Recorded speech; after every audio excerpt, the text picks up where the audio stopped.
Okay, who did he say was there?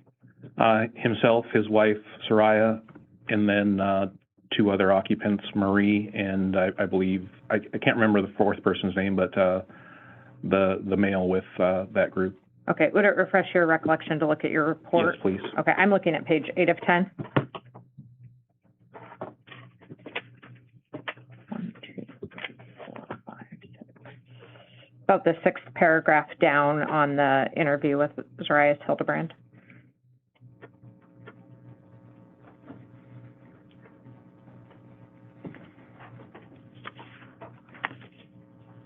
He provided the name Isaac. Okay. And did he tell you if anybody else had been in the apartment at that time? No, he did.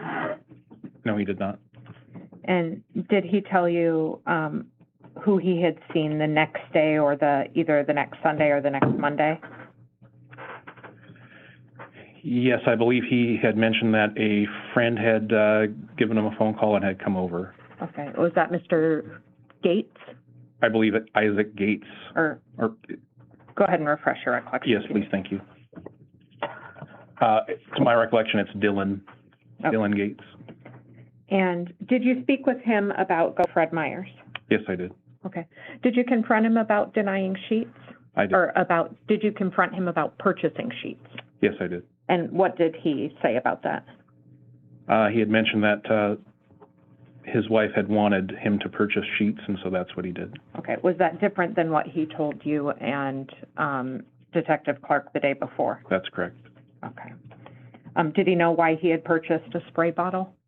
He could not remember why he did that. Okay. Did he admit to purchasing a mattress topper? Yes, he did. Okay. At some point after this interview, did you receive information that the defendant might have also gone to Lowe's? Yes, I received that information. From where? Detective Lee. Okay. And did that information become relevant on the 10th? Yes, it did. Tell me about that. The homicide unit received a phone call from a citizen reporting that Section. Go ahead. That a trash can had been located in the area from a landscaping company. Okay. Did you travel to that location? Yes, we did. And did you observe that trash can? Yes, I did. Where did you observe it? The trash can was on Alpenhorn Road, just east of the Seward Highway, and it was in back of a pickup truck. And belonging to A1 Landscaping. Okay. Was that ultimately recovered by somebody else at APD? Yes, it was. Okay.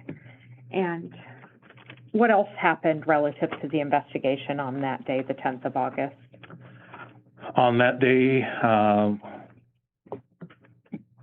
the homicide unit, we just did another search of the area, looking for any sign of Saria or any evidence related to this case. Okay. Was that the day she ended up being recovered? Yes. Okay. And did you travel to that location? I did. Where was that location relative to where you saw the trash can? From the trash can, it would just be several hundred feet to the north and to the west. Okay. Was that along an access road? Along an access road that leads to the Campbell Creek, which is on the New Seward Highway at Alpenhorn. Is that, as the crow flies, or say the trees weren't in the way, is the defendant's apartment visible from that area? It would be, yes. Okay. So inside of the apartment and on the same access road as that trash can? That's correct. Okay. And did you go to the scene where she was recovered from? Yes, I did. Did you make any observations there that were relative to anything you'd learned earlier in the investigation? Yes, I did. Tell the jury about that, please. So this was a manhole that was probably elevated with, my estimation, 3 to 4 feet tall. It had a steel manhole cover on it with a couple of holes in it. Prior to Saria being recovered, I had I had actually checked that physical area itself. I had stuck my fingers in those manhole covers and just gave it a slight lift to see if that manhole cover would come up. It didn't, and so I continued on my search. But once this manhole cover was removed, I observed the remains of Saria Barney.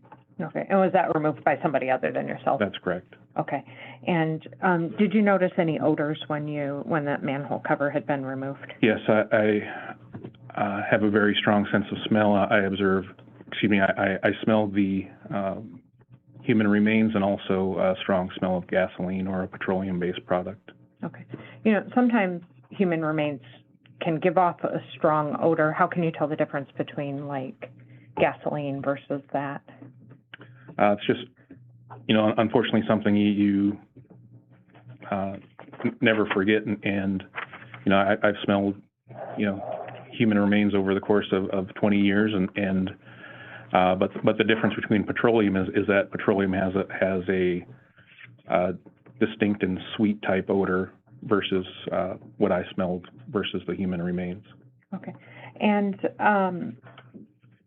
to that end, you say you've smelled those kind of smells many, many times in your career. Did you spend some time on the crime scene team? Yes, from 2015 to 2019. And what does the crime scene team do? The crime scene team collects evidence related to very serious cases within a municipality, such as homicides, undetermined deaths, sexual assaults, serious assaults, those kinds of things. And so, on average, the crime scene team is probably sent to between 30 and 50 crime scenes per year. Okay. So that's a smell that you are intimately familiar with? Correct. Okay.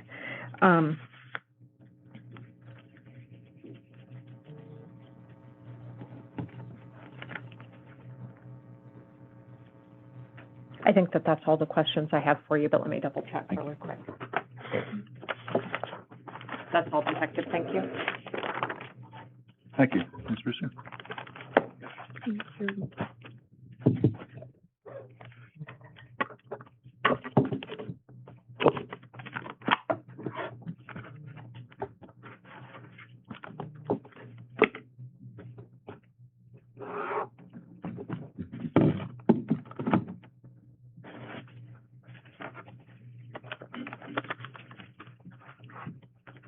Good morning, Detective Elby. Good morning. My name is Lacey Jane Brewster. I'm Mr. Hildabrand's attorney. I just have some follow-up questions for you. So we listened to two statements that were given to you and by Mr. Hildabrand, correct? That's correct. And the first, Detective Clark was present, is that correct? That's correct. And the second, Detective Lee was also present? Yes. Okay. I want to talk to you a little bit about the second interview. Specifically in the second interview, you asked Mr. Hildabrand if he took an Uber or a Lyft home, correct? That's correct. And his response was that he was mentally incapacitated, correct? Yes. And in fact, he guessed that it was a Lyft that took him home, correct? Yes. And in the course of your conversation, you confirmed that Mr. Hildabrand was home around 2 a.m., correct? That's correct. And Mr. Hildabrand stated that that was what he had been told, correct? I don't remember that exact statement. Would it refresh your Right now? recollection to review your report? Yes, please. I would direct you to page 8.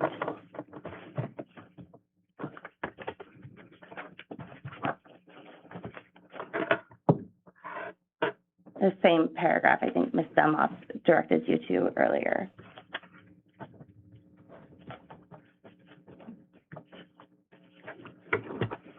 Yes, that's correct.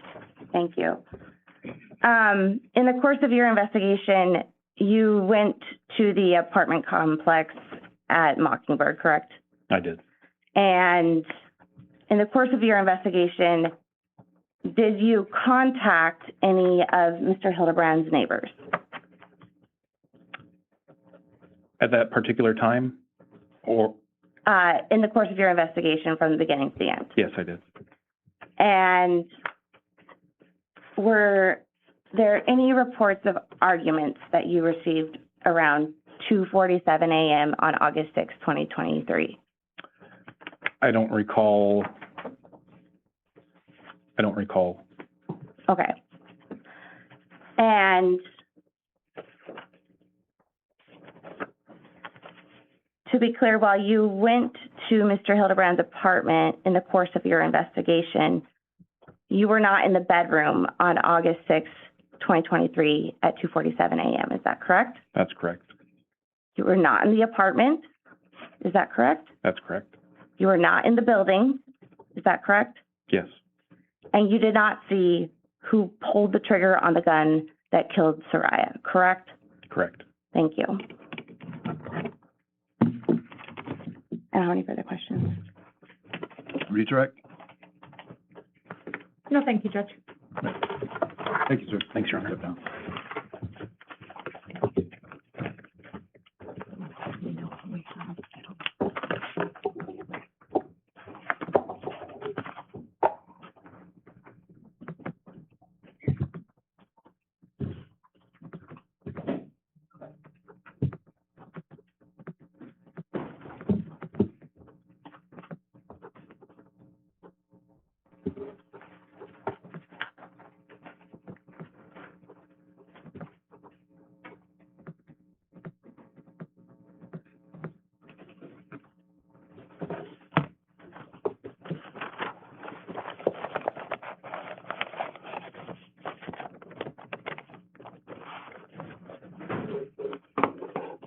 Your Honor, this is Logan Calhoun.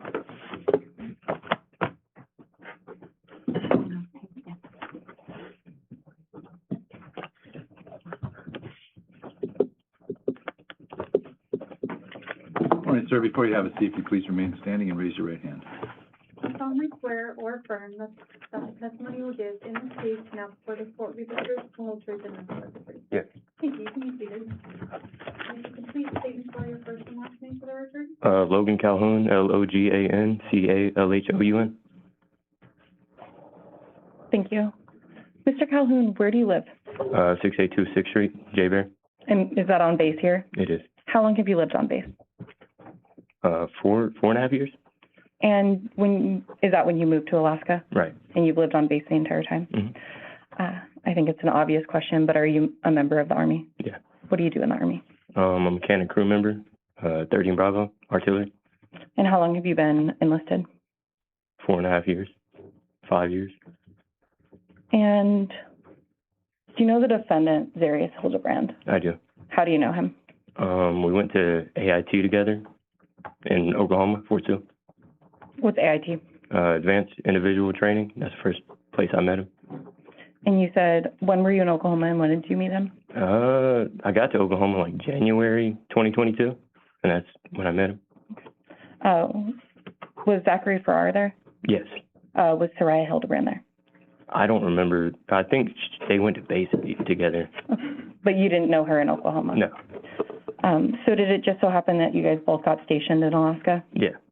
And what was your relationship like with the defendant? Were you only friends in work, or were you friends outside of work? Kind of both. Like, we hung out after work, a couple times, more than a couple. And hanging out with him, did you know Saria Hildabrand? Through him, yes. And when did you meet her? Like early 2023, I think. And what was it like when you would hang out with her and the defendant? I never really talked to her a lot. Most of the conversations I had with her was like also talking to him. So I mean, she was cool. How were they together? I mean, they were a couple, and I didn't see anything out of the ordinary. Okay. Were you with them on August 5th, 2023? Yes. And why was that? It was my birthday, or his birthday as well. Do you guys have the same birthday? We do. How old were you turning? 21. And how old was Mr. Hildabrand turning? 21. What did you guys do that day? We went to Dave and Buster's first, and then we ended up, I think they went back home after Dave and Buster's for a little bit, and then we went to, Willow after that, and then Gaslight. Okay, let's break that up a little bit. So you said first you went to Dave & Buster's. Right. How was that? It was fun. I had fun. Playing games, hanging out? Yeah. Was the defendant and Saria there? Yes. How did they seem? Were you hanging out with them? A little bit, yeah. They were having fun. And then you said you left Dave & Buster's. Who did you leave with? I left with Farrar. Is that Zachary Farrar? Yeah. And did you guys head downtown? Yes. And then did the defendant and Saria get downtown a different way? Yeah. Okay. And you said next you went to Willowa. Was that the first place y'all went downtown? Yes. And how was everybody there? Everybody was having fun. Drinking, dancing? Yeah. Was Saria with the defendant most of the night? Yes. How did they seem? Nothing out of the ordinary.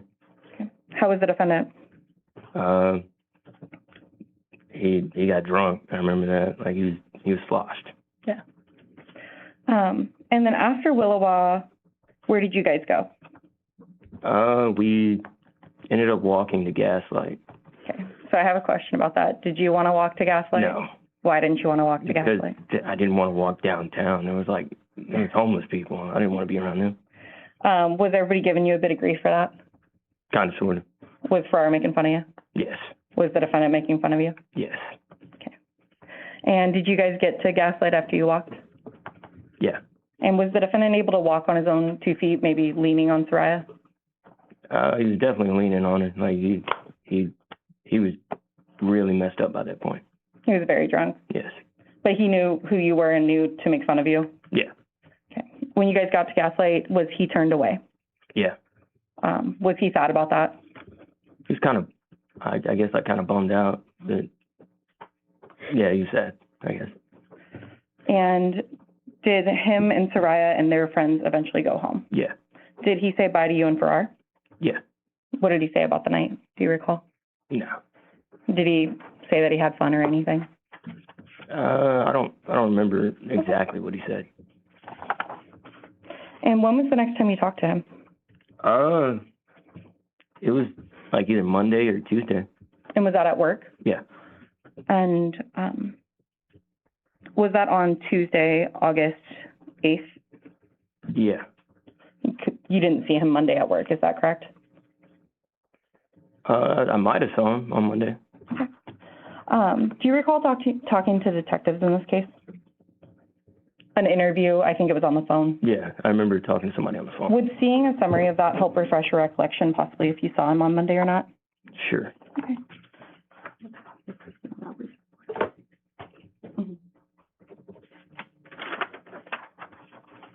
And Your Honor, if I may approach. Yes.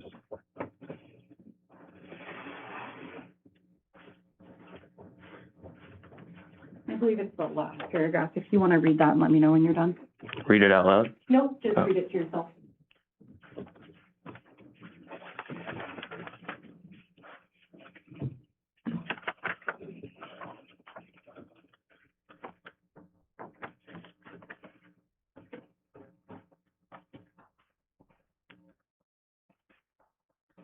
And are you done reading the relevant portion if you saw him on Monday? Yeah. And you can go ahead and flip that over for me. Thank you. So do you recall, did you see him on Monday? No, I didn't. Okay. Did you see him at work on Tuesday, though? Yes. And how was he, what did he tell you on Tuesday? He didn't tell me much. I think by then he had posted on social media that she was missing, so I think I questioned him about it, and he told me he didn't want to go into it too much because he'd explained it already 1,000 times. I was like, all right, dude, I didn't press it any further. So you saw on social media, did he post the missing poster or something? Yeah. So he didn't reach out to you on Monday? No. He didn't reach out to you on Sunday? No. He never asked for your help or anything? No. Okay. And then did you talk to him after that before he was arrested in this matter? After I had asked him about her being missing? Mm-hmm. I don't remember. Okay. I don't recall, no. Was he pretty tight-lipped about it? Did he lean on you or tell you anything? No, he didn't tell me anything. Okay.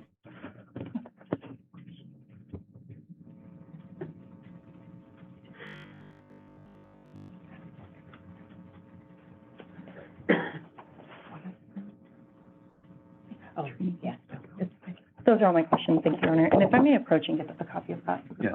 Thank you.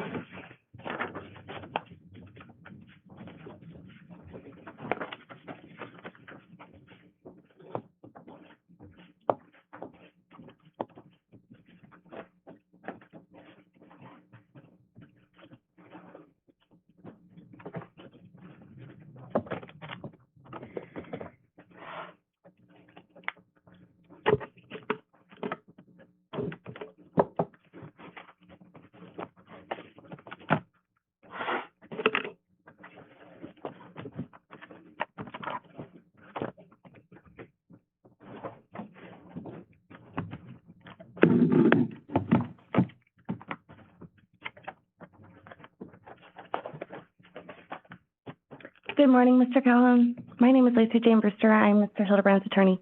Mm-hmm. I just have some follow-up questions with you, for you. On August 5th, 2023, that was your 21st birthday, correct? Yes. It was also Mr. Hildabrand's 21st birthday. Yes. And throughout the course of the night, you two essentially were partying and celebrating your 21st birthdays, correct? Yep. Through the course of the evening, you ended up at the Gaslight, Right. and Mr. Hildabrand was extremely, extremely intoxicated by then, correct? Yes. But he did not seem aggressive. No. And would you describe him as, at the point he couldn't get into the Gaslight, belligerent? Yes. And for you, your definition of belligerent is like stumbling, correct? Yeah. And Mr. Hildebrand was standing on rails trying to hold himself up. Yep. He couldn't even really walk, fair to say. Yeah. And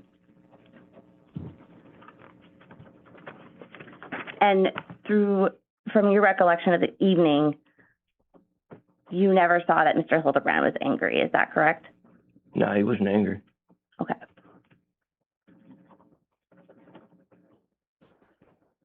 And it was your 21st birthday, too. Yes. How good is your memory of that night?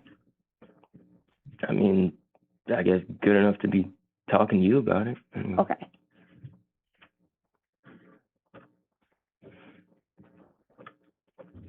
Thank you, sir. I don't have any more questions for you.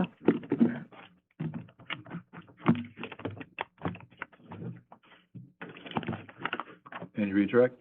Yeah, sure. And just very briefly.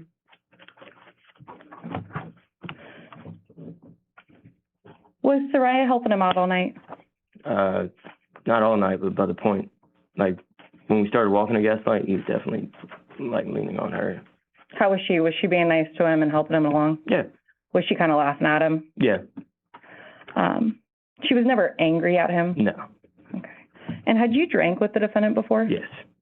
And had you seen him stumbling before? Yes. That wasn't the first time? No. And when he was stumbling before, would you guys talk about what happened the next day? Yeah. He would remember it pretty well? Yeah. Those are my questions. Thank you. You're free to step down.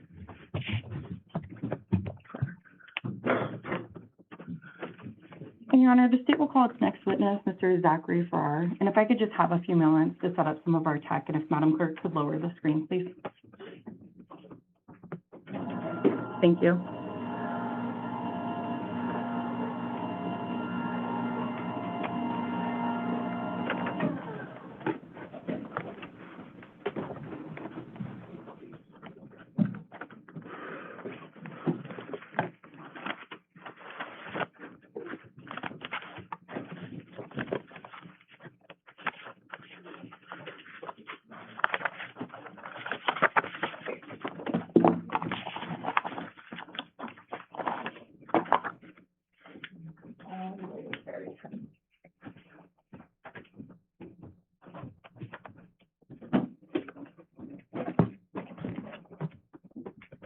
She didn't need to do anything?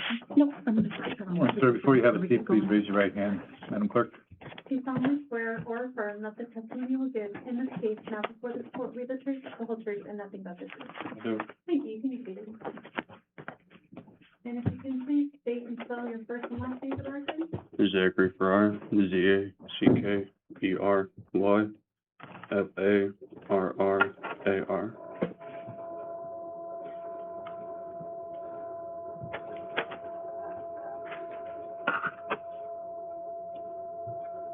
morning, Mr. Farrar. How long have you lived in Alaska? 2022, since 2022. And what made you move up here? The Army, What do you do in the Army?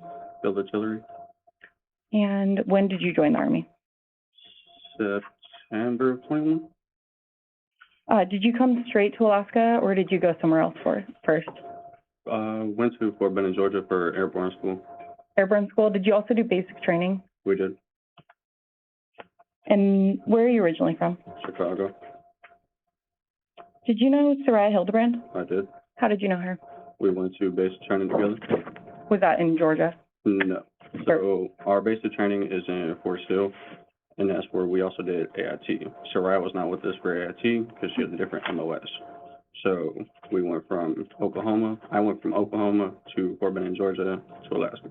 Okay, so in Oklahoma is where you met Saria? Yes, September of 21. And what was Saria like? She was a wholehearted person. Like, everything she did, it wasn't just for herself, but the people around her. Mm-hmm. So, like, yeah, don't get me wrong, like, she has, I don't know, almost like social anxiety. Like, she's a social butterfly, and she always loves being outside, but it's more of the comfortability of being around people she knows she's okay with, people that she actually knows. So everything she did, like, herself, she was just wholehearted with whoever's around her. So if she had someone she felt safe with, she was more outgoing than maybe if she didn't? Yeah. Okay. And did you become friends with Saria? I did. What was your friendship like? I'd imagine any other friendship. Did she lean on you and talk to you at basic? Yeah. Do you know the defendant, Zarrius Hildabrand? I did. Did she eventually tell you that she had a crush on him? Yes. And how did you meet the defendant? As well, basic training. Did you also become friends with him there? Yes. Did they eventually both tell you at the same time that maybe they liked each other? A little bit apart, but yeah, it was around the same time period. Did you help set him up? I encouraged it. And did you all eventually end up stationed in Alaska, or her living up in Alaska with him? Yes, we all showed up here in 2022. Yes, we all showed up about a month apart, and then they got married, and she came up here a year later. Did you help with the marriage setup? Did you help pick out the ring? I'd like to believe that I had a part in it. Whether that decision was made solely based upon me, no, I don't think so. Okay. And then did you remain friends with both of them individually when they got up here? Yeah, individually and together, they were a couple, they were one, so yes, but no. Did you hang out with them frequently? Yeah. Where would y'all hang out? Over at their apartment? Is that 5210 Mockingbird, number 13? Probably. It's been forever since I've been there. Was it better to hang out there because it was off base? Yeah. And what were they like when they were together?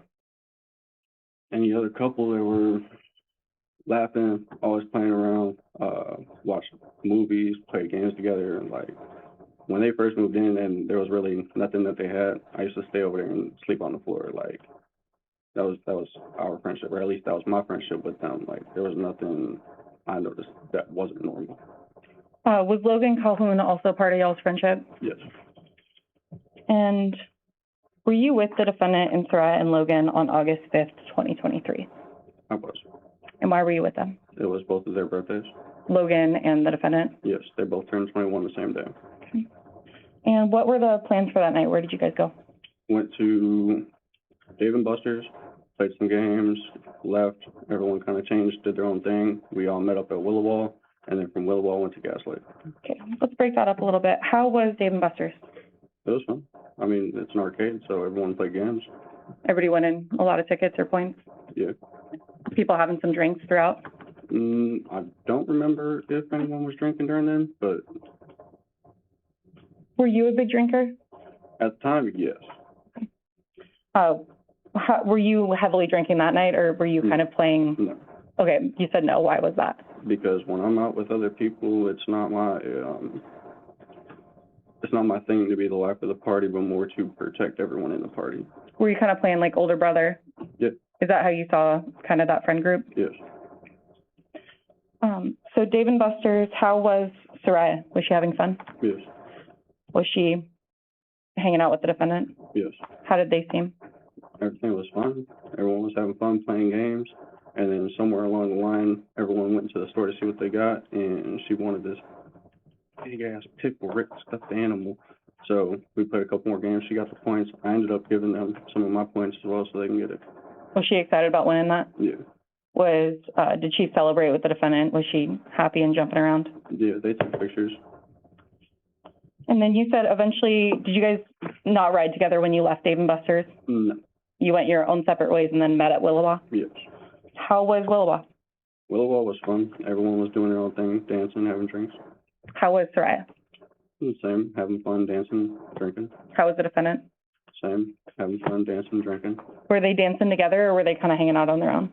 It was kind of back and forth, both. Did she seem happy for him to celebrate him? Yeah. How was Logan? He was kind of nervous. This was his first time being in a club or bar, so he was very, I don't think I should do this, but... Logan's not a huge fan of downtown as a whole, is that right? He was, at the time, he was very not out of his shell, so like out in public in general, but especially in that nature, no, he was not for that. Okay. And so everybody's having fun at Willowa. Do you recall what time you guys were there? No, I do not. Okay. Was it later in the night, though? Yes, Okay. Did you guys eventually leave Willowa? we did. Where did you try to go? Gaslight. Did you guys walk, Uber, drive there? Sorry? We walked. Okay. How was Saria at that time? She was still good. She only had a couple of drinks. She wasn't trying to get too messed up because, well, she wasn't there to celebrate herself. She was there to celebrate her husband's boyfriend and a friend's birthday. Okay. And was the defendant, how was he? Drunk. Yeah. Was he walking, leaning on Saria? Yes. Was he making fun of Logan, though, for not wanting to walk downtown? Yes. Were you also making fun of Logan? Of course. Yeah. How did Saria seem having to take care of the defendant, though? Was she being nice to him, or was she yelling at him? No, she was being nice about it. I'm pretty sure she expected it to end that way. Was she kind of laughing at him? Say again? Was she kind of laughing at him? Yeah.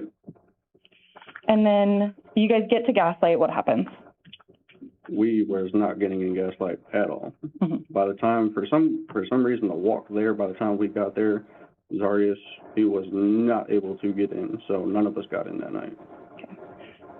When he didn't get in, what steps did you take kind of looking out for everybody? We kept my eye on them, held him up while Saria got her phone, and then passed him back off to her. I got an Uber on her phone, and then waited for the Uber. Once the Uber showed up, none of them got in the car until I checked the car, made sure the driver and license plate was who it belonged to. They all got in the car, and they left. And was that the defendant, Saria, Marie, and her friend? Yes. Did Saria text you when she got home, saying that she got home? She did. And at this point, if I may approach with State's Exhibit 16, Your Honor. Yes.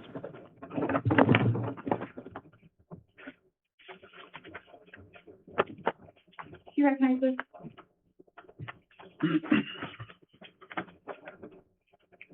Yeah, And what is that? that's our text chain from that night.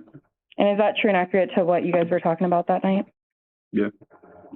And at this point, the state would move to admit Exhibit 16, Your Honor. You may approach. Yes.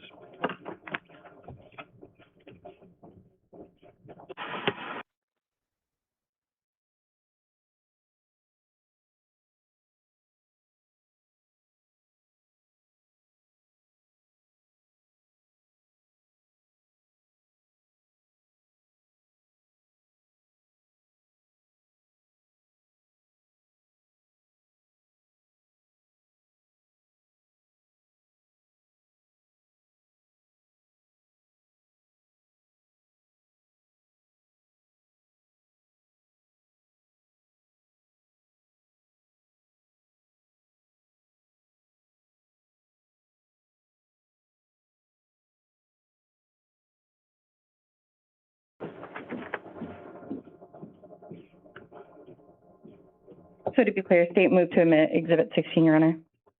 16 submitted. Thank you. Permission to publish? You may. So on the screen, it's a little harder to see, Mr. Farrar. Is that Saria texting you on the blue side? And I believe it's the same photo right in front of you. If the paper version's easier to read. It is. Yeah, the blue is her texting me. And what time did she tell you she got home? 1:18. And is that consistent with when you put him in the Uber?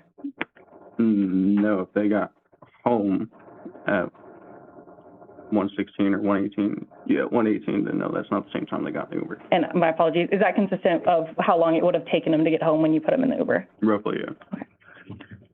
And to that effect, did you talk to Saria again after this chain that night at all? Not that I can remember. I'd have to check my phone. But does it look like the conversation ends? Yeah. And when's the last text she sends you? 3:07. And what was the text before that? Me making sure that her friend Marie got home or how she got home. And what was Saria's last text before that? What time was that at? Got home 1:18. Who was taking Marie home? 1:19. She's driving 1:19. Why the fuck would you let her do that? I'm sorry for my language. 1:26. She's home safe. 1:34. She just texted me 1:34. Sad face, is she? 1:34, 1:35. Yes, 1:37 or 1:57, and then okay Sunday at 03:07. And the okay was from you on Sunday? Yes. Did you ever talk to Saria again after that? No. Did you talk to the defendant again that week? That week, yeah, I believe Monday, Tuesday, earlier in the week at work. Okay. Did you talk to him, I believe, Monday at work? I couldn't tell you what day it was. I know it was earlier within that work week. How did he seem that day? Very distracted. Did he tell you anything No. on that first day? He said that he had stuff going on, and that was it. I don't like prying into people's business. Did you learn after that interaction that something had gone on? Yes. That Saria was gone? Yes. And did you talk to him again after that? Yes. What was that interaction? I don't remember. Do you remember where it was? There's been phone calls. Went and seen him when he was in jail. And before that, no, I don't know. Okay. Before he was arrested, were you part of a search party? Yes, I was. Our whole battalion. Your whole battalion? Was that 10 people or was that like 60 people? Probably more than 60. Okay. And did you talk to him during that search? I did stop and check on him, gave him a hug, told him that we figured it out, and that was it. And how did you learn that Saria was missing? Did he call you? No, it was days later. Our chain of command told us what had happened. When you gave him a hug and saw him at the search, did he say anything to you at that point, or was it pretty brief? He just said, thank you for being here, thank you for helping. You knew him pretty well, being friends for so long. How was his demeanor? At the time, I thought it was worry, the same way anybody else would be. Like, if your spouse goes missing, you're going to be on edge, wondering what's going on. Like,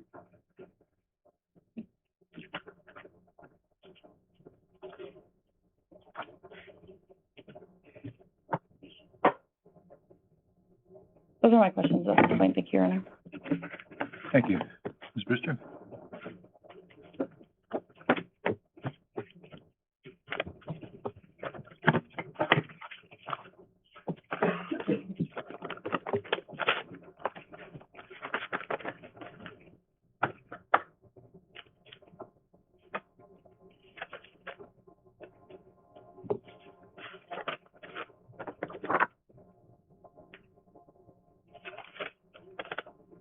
Thank you, Judge. I'm sorry. I just need to get my notes in order really quickly.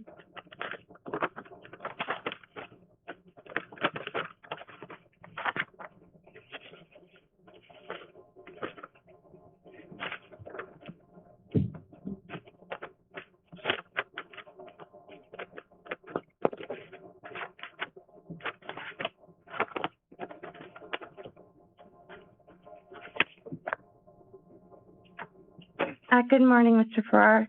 Mhm. My name is Lacey Jane Brewster. I'm Mr. Hildebrand's attorney. I just have some follow-up questions for you. First, I want to direct you to State's Exhibit 16.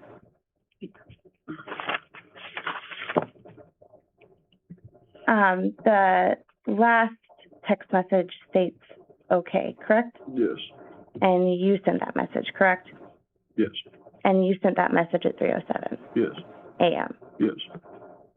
That was not sent by Mrs. Hildebrand, correct?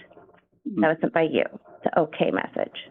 Yes. Gray is me, blue is Saria. Okay, so the last message you actually received from Mrs. Hildebrand was at 1:57 a.m. on Yes. Sunday. Okay, thank you.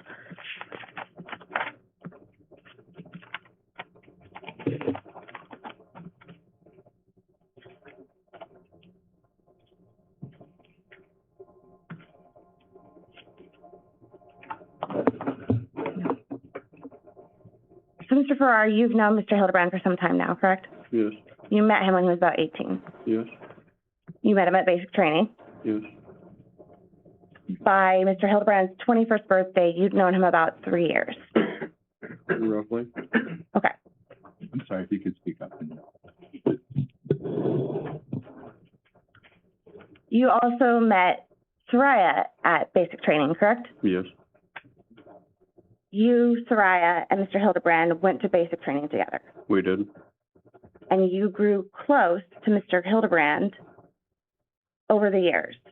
I grew close to both of them, but yes, he was also my friend. I did grow close to him. You were close to him leading by his 21st birthday, correct? Yes. And in fact, you did help him pick out the wedding ring for Saria, correct? Yes.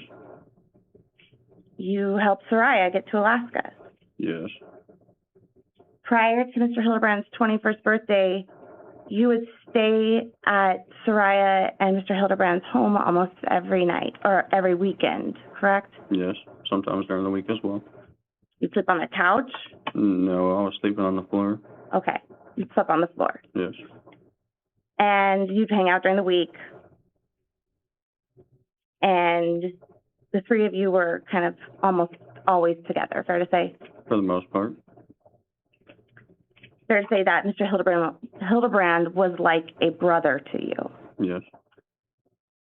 And in the 3 years you knew him, you never knew him to be aggressive, correct? No. When he would get irritated, he would just shut down. Yes. He just wanted to be left alone. Yes. He didn't even play fight. No. And you were with Mr. Hildebrand now the morning of August 6th, 2023, correct? It's been so long, our date wouldn't tell me. You were with Mr. Hildebrand on August 5th, 2023, correct? Okay, yes. And you went with him to Dave and Buster's, correct? We did. You went with him to the Willowa, We did. and you went with him when he attempted to get into the gas light. We did. And by the time you and the rest of your party with Mr. Hildebrand attempted to get into the gas light, Mr. Hildebrand could not even hold himself up. No. No, No. he could not hold himself up, correct? No. When you say no, what does that mean? No, like he couldn't hold himself up. There was Saria holding him or me holding him when I had to get their Uber. He was not holding himself up. He really couldn't do anything. No. And you're the one who called the Uber, I did. and you and Saria had to hold up Mr. Hildebrand. We did. And you didn't observe any altercation of any sort. No. And the last time you saw Mr. Hildebrand and Saria on the late hours of August 5th, 2023, into the early morning of August 6th, 2023, was when the Uber left. Is that correct? Yeah. I didn't go back into Gaslight until I watched that car leave my sight. Okay. So fair to say you were not in their bedroom at 2:47 a.m. on August 6th, 2023? No. You were not in their apartment? No. You were not in the building? No. And you did not see who pulled the trigger on the gunshot that killed Saria? No. Okay, thank you. Can you redirect? Yes, briefly, Your Honor, thank you. Mr. Farrar, you were asked if the defendant was like a brother. Was Saria like a sister to you? She was. Did you try to help her through stuff? I did. And although it was the defendant's 21st birthday, that wasn't your first time seeing him drinking, right? No. He was a fairly experienced drinker. I wouldn't say experienced, but he wasn't a lightweight. And when you put them in the Uber the final time you saw Saria, was she still being nice to him, helping him in, Yes. laughing at him, Yes. having a good time? Yes. Wasn't sad at all? No. Thank you. Those are all my questions. Judge, may we approach? Yes.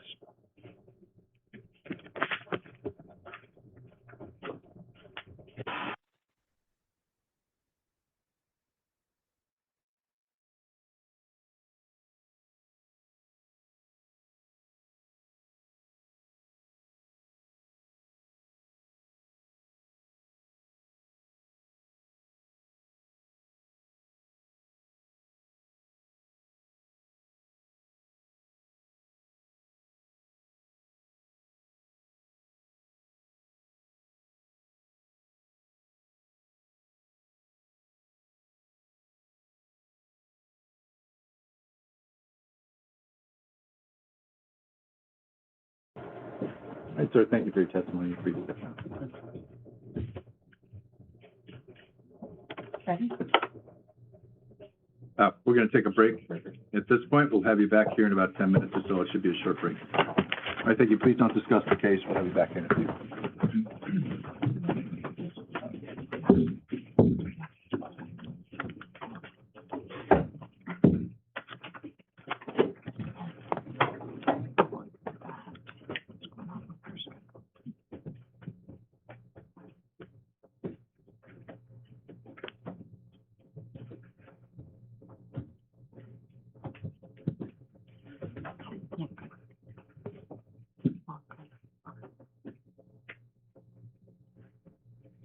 Thank you. Please be seated. Ms. Brewster? Your Honor, I'm gonna ask, similar to not referring to Mrs. Hildebrand as the victim, I think it creates an unfair perception of implied guilt to constantly refer to Mr. Hildebrand as defendant.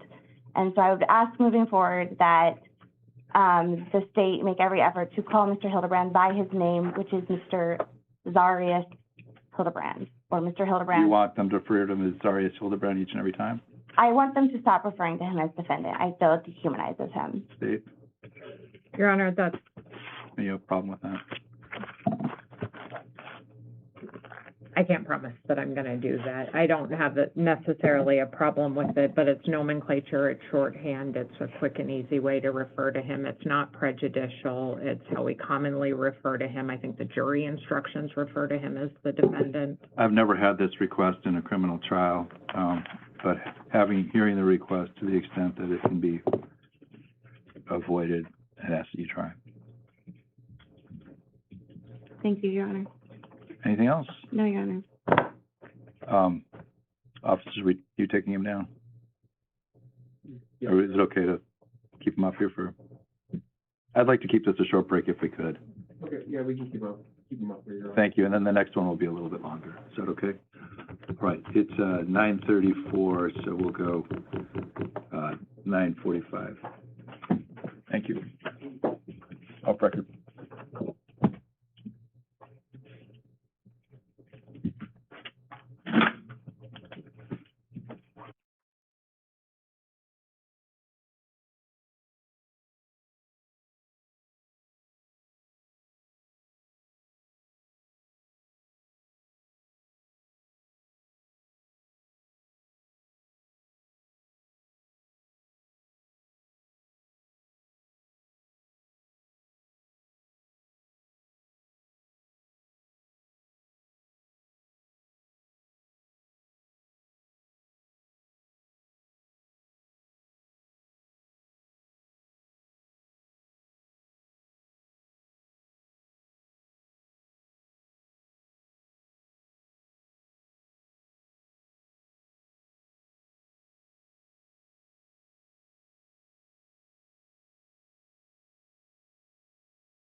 Hearing Officer Dustin Boynton.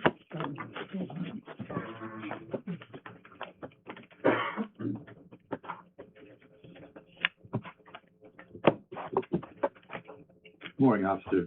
We get the jury in here, we'll swear you in at that point.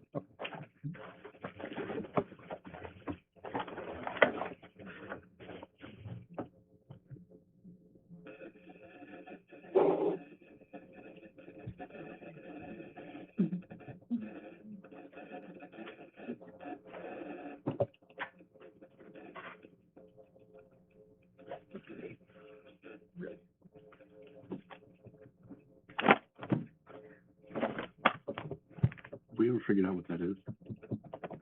No? I know.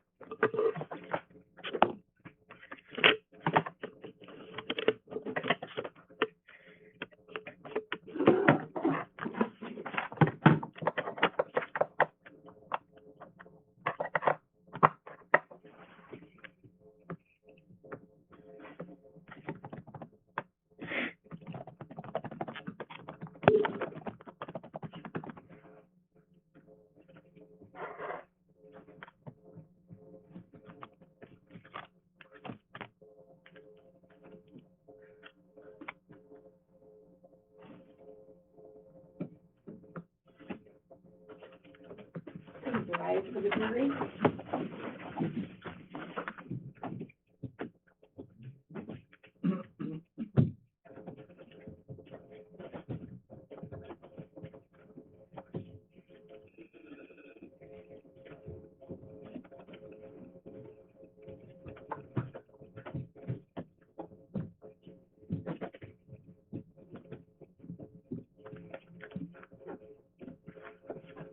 Thank you. Please be seated. These folks sitting right under the speaker, I apologize. Has it been bothering you? We have tried and tried. We've had the tech people in here several times over months trying to get that to stop doing that. We're not certain what causes it. I apologize. I don't know why we can't just replace it, but apparently that hasn't happened yet. Let us know if it gets to be too much. All right. Thank you. Your Honor, this is Officer Dustin Boynton. Officer, please stand and raise your right hand. Do you solemnly swear or affirm that the testimony you will give in this case now before this court will be the truth, the whole truth, and nothing but the truth? I do. Thank you. You can be seated. And if you could please state and spell your first and last name for the record? Dustin Boynton, D-U-S-T-I-N, Boynton, B-O-Y-N-T-O-N. Thank you, Judge. Officer Boynton, tell the jury what you do for a living. I'm a police officer with the Anchorage Police Department. And how long have you done that work? About 7 years. Okay, and were you a patrol officer on August 6, 2023? Yes, I was. What shift were you working at that time? I worked the midnight shift, which I believe at that time was 11 p.m. to 9 a.m. Okay, do you still work overnights? I do work overnight, yes. Okay, and did you work last night? Yes, I did. No, I was off last night. Okay. And so on August 6, 2023, you're working overnight. Did you respond to a call of shots fired? Yes, I did. Okay, and do you recall what time that call came in? I believe the computer-aided dispatch said about 2:48 in the morning. Okay, and based on that dispatch, what did you do? I, along with Officer Hall, responded to that area to check for the shot that was heard. Okay, and what was the area? It was the area of Mockingbird Drive. I believe it was 5215 was the address on it. Okay. Is there a series of apartment buildings at Mockingbird Drive? Yes, there is. Okay, are those collectively known as the Alpine Apartments? I believe that's what they are, yes, ma'am. Okay, and when you responded there, do you know what time you got there? I believe my response time was about shortly after, I believe about 3:05. in the morning. Would it refresh your recollection to look at the CAD? Yes, it would. Okay, I'm gonna show you what's been marked for identification as State's Exhibit 3. Go ahead and take a look at that and tell me.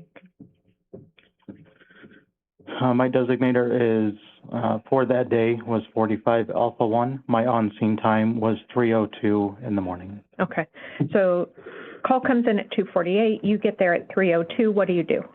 Myself and Officer Hall, we initially went to the area of the 5215 Mockingbird apartment. We would have came in to the Mockingbird Drive off of Brayton Drive, and then did our drive-through in that area. And then we probably would have exited towards Alpenhorn, which is the next road outside of the apartment complex. Okay, did you drive by all 4 apartments in that complex? Yes, I believe we would have. Okay, did you notice or see anything unusual that you documented? I did not. Okay. What time did you leave the area or close the call? According to the CAD, we closed the call. It was cleared with comments of nothing seen or heard at 3:08 in the morning. Okay. And a few days later, did you get a call from homicide detectives? I got an email from a homicide detective. And what was the request? Objection. What was the request? Just to do a record after the fact of the video from that call. Okay. So is your, explain how that works. Does your patrol car record constantly? Yeah, the system that we had in there was a watch guard system. It records anytime there is power to the vehicle, so anytime that we are out driving around, it is on a, I'll say a background recording type thing. Unless we activate our overhead lights or manually activate the system, then it does a hard recording. But we do have the availability to go do what's called a record after the fact, where they can go back and put in a set date and time and get snippets of that, which is just the video. It doesn't have any audio with it. Okay. And is that indefinitely or only if a certain amount of time has lapsed? It is not an indefinite, and I don't know how long. It may be a month or 2 months, something like that, but it's not until the beginning of the installation of the camera system. Okay. But you got that email from homicide within a couple of days? Yes, ma'am. And did you go back and do that? Yes, I did. And did you preserve that for the homicide detectives? Yes, I would have. Okay. But you didn't see anything of note that night? No, I didn't. Okay. That's all the questions I have for you. Thank you.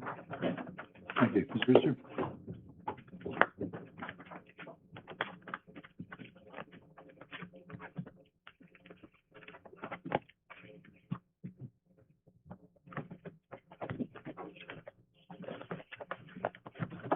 Good morning, Officer Boynton. Good morning. My name is Lacey Jane Brewster. I'm Mr. Hildabrand's attorney. Good morning. Just have some follow-up questions for you. So how long did you say you've been a patrol officer? About 7 years with the Anchorage Police Department. 7 years at the Anchorage Police Department. So on August 6th, 2023, you had been with the Anchorage Police Department about 4 years? Yes, ma'am. And you responded around 2:49, 3 a.m. in the morning on August 6th, 2023 to the Mockingbird Drive area in response to a report that a gunshot had been fired, correct? Yes, ma'am. And so you drove to the apartment complex, correct? Yes, ma'am. Were you with a partner? In a separate patrol vehicle. We generally have one-person patrol units. Were you the only officer who responded to the report of gunfire, or did you have a partner in a different patrol car? Yes, there was another officer that responded as well. So there were 2 of you. Yes, ma'am. And what was your partner's name? Matthew Hall. Matthew Hall. And was it dark? Yes, it was. And you didn't see anything unusual? No, ma'am. You didn't see anyone running away from the apartment complex? No, ma'am. You didn't see any suspicious activity? No, ma'am. But you didn't get out of your car, did you? No. You didn't look for bullets, did you? No. You didn't knock on the doors of the apartment complex to make sure everyone was okay, did you? No. You didn't talk to the person who had placed the 911 call, did you? The CAD indicates that it was a no-contact caller, which we generally try and respect when people do not want that kind of contact. Okay, so you didn't talk to the person who made the call, did you? Correct. You didn't check for video at the apartment complex, did you? No, ma'am. And this was a response to a report that a gunshot had been fired Yes, in a residential area. correct. And you didn't do any of those things. Yes. Okay. Thank you. Please, you're right.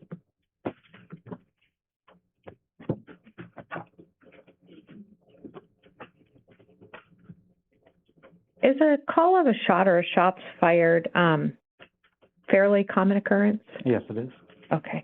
And is the Mockingbird complex there, the Alpine Apartments, a fairly large apartment complex? Yes, it is. Okay.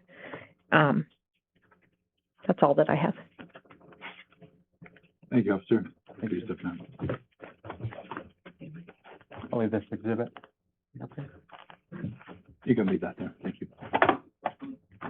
The state calls Dalen Gates next, Your Honor.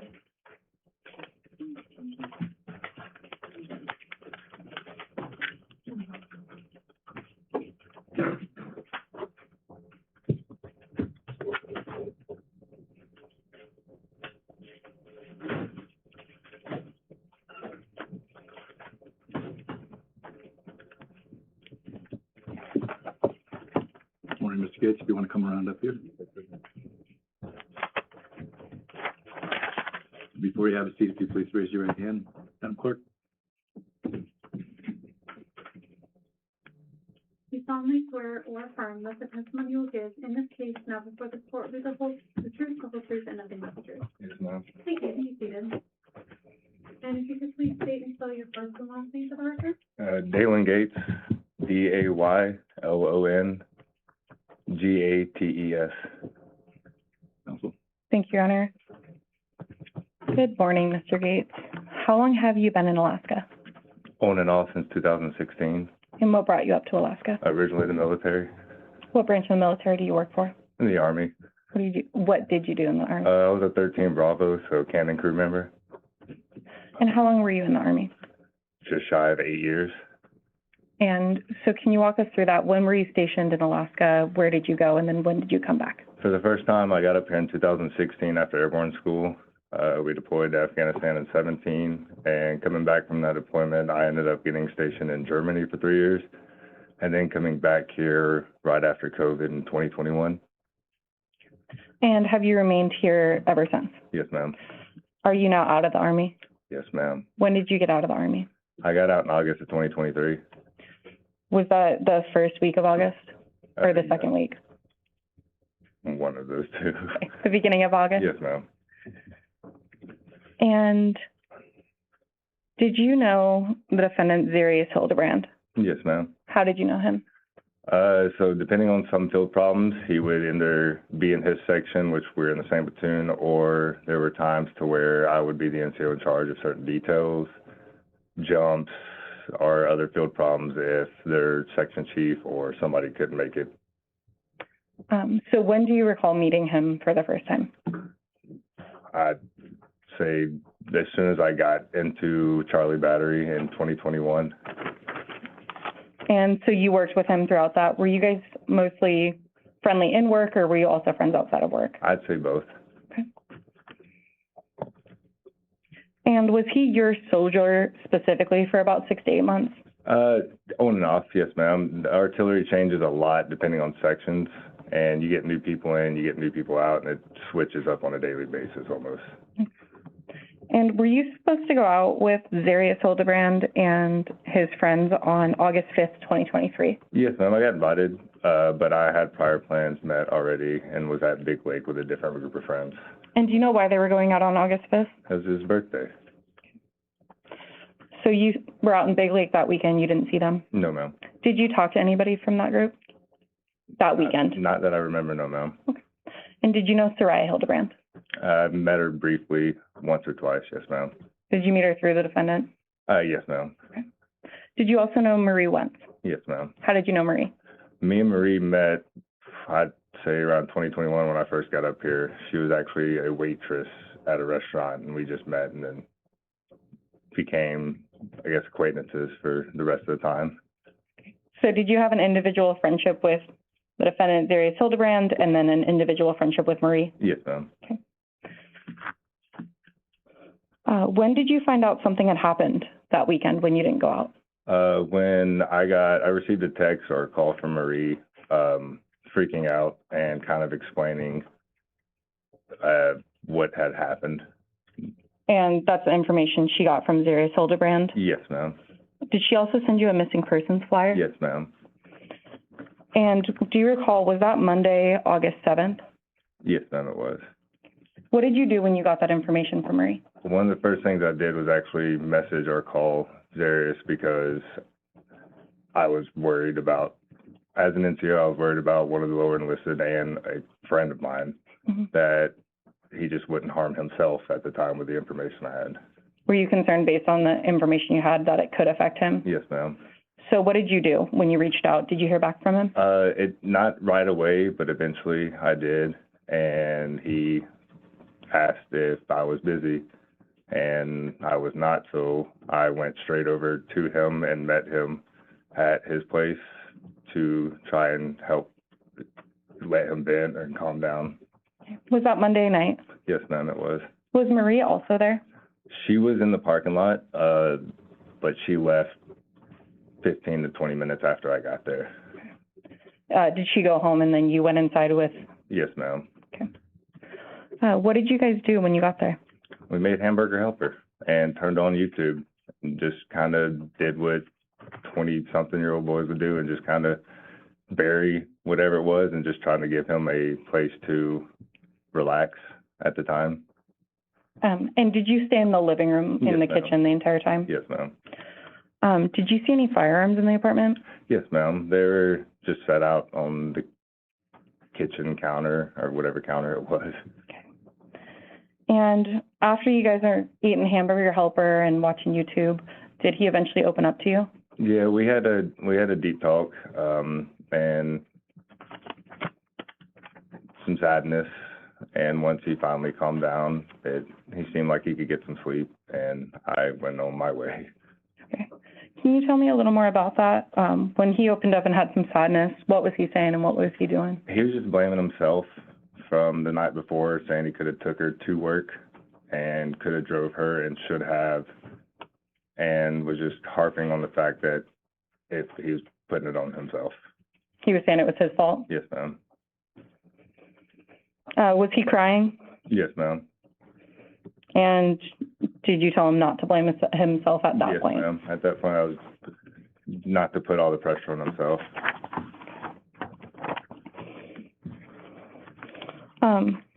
When he was speaking to you, you said that he said if he would have driven her to work, it wouldn't have happened? Yes, ma'am. Okay.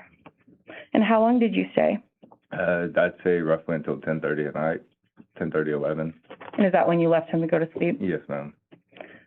Did he tell you that he intended to go to sleep?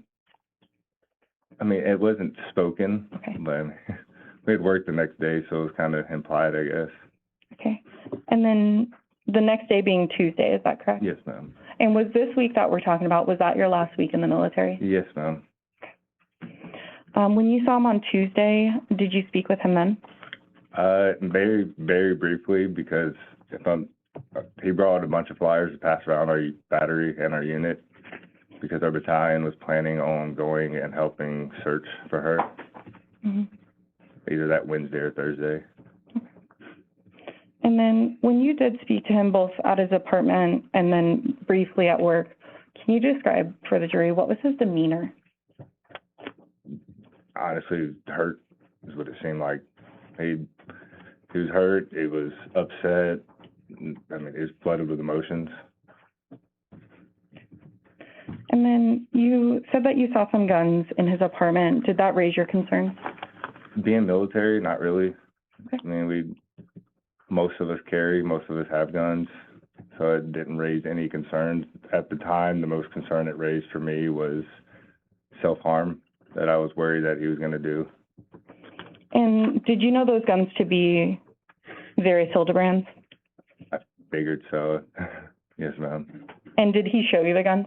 No, ma'am. They were out and around where their apartment where they lived. There's a lot of homeless camps and not the best neighborhood, so they were gonna, if we went out looking again that night, which was the original plan, they were both gonna be carried with us, so. Do you recall what color gun he offered you to carry?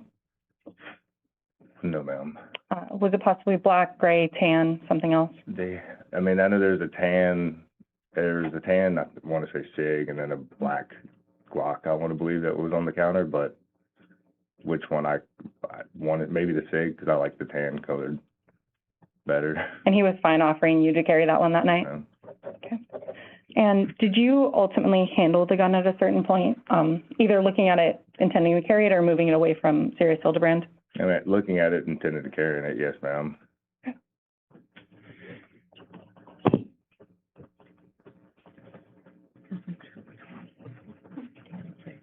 And to the firearms, which one did you handle? The tan, the SIG. Okay. And ultimately, did you think about taking those guns from the apartment that night for your concerns about him with them? There was a brief moment, yes, ma'am, but by the end of the night, he seemed like he was a little more calm. And unfortunately, he's an adult, so I just left him there and didn't take him. Okay. And by the end of the night, he wasn't crying and blaming himself anymore, so you were comfortable leaving? Yes, ma'am. And I lived on base at the time, so if I were to take him, it's a long process for me to have to actually be able to handle him the proper way. Understood.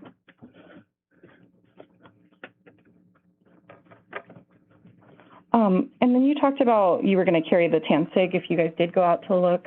Why ultimately didn't you go out to look that night? Do you recall? Not necessarily. I want to say it was just because we started having a conversation. Like I said, we cooked hamburger helper, and the dog hung out with the dogs and just kind of turned on random background noise on TV. He wasn't pushing you to go search or anything like that? Okay. Those are all my questions at this time. Thank you. Thank you. Counsel?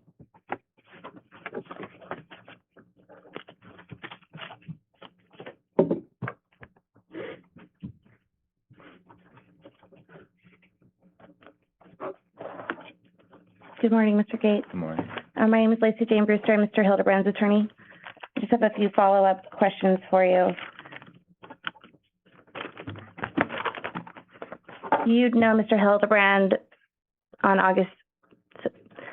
you knew Mr. Hildabrand in August of 2023, Yes, correct? ma'am. And you'd known him about a year before his 21st birthday. Yes, ma'am. And you met with him at his apartment on the Monday after his 21st birthday, ma'am. Correct?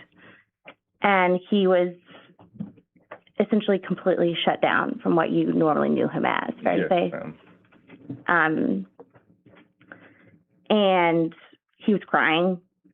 Yes, ma'am.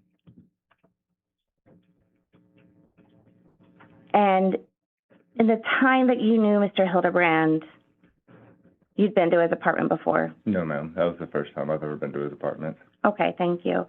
So fair to say you were not in the bedroom of his apartment on August 6, 2023 at 2:47 a.m.? No, ma'am.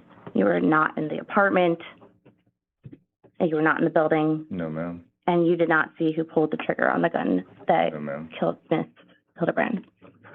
Okay, thank you. Just briefly, Ronnie, thank you.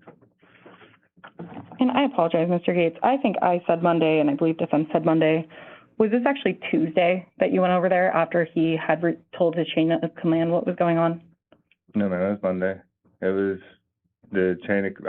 so he told the chain of command that Monday is when it started spreading. He might have personally told him on a different day, but I was there Monday night. Okay. It was that Monday after he told Marie, is that correct? Yes, ma'am. And Marie was helping him look? Yes, ma'am. So you went over Monday night? Yes, ma'am. And when he was crying, you said he was shut down, but he did open up at a certain point? Yes, ma'am. And that's when he was saying it was his fault and it wouldn't have happened if he drove her to work on Sunday morning. Yes, ma'am. Thank you. Thank you, sir. You're free to step down.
Right, we need to take a break. We'll bring you back as soon as we have the next witness. Please don't discuss the case.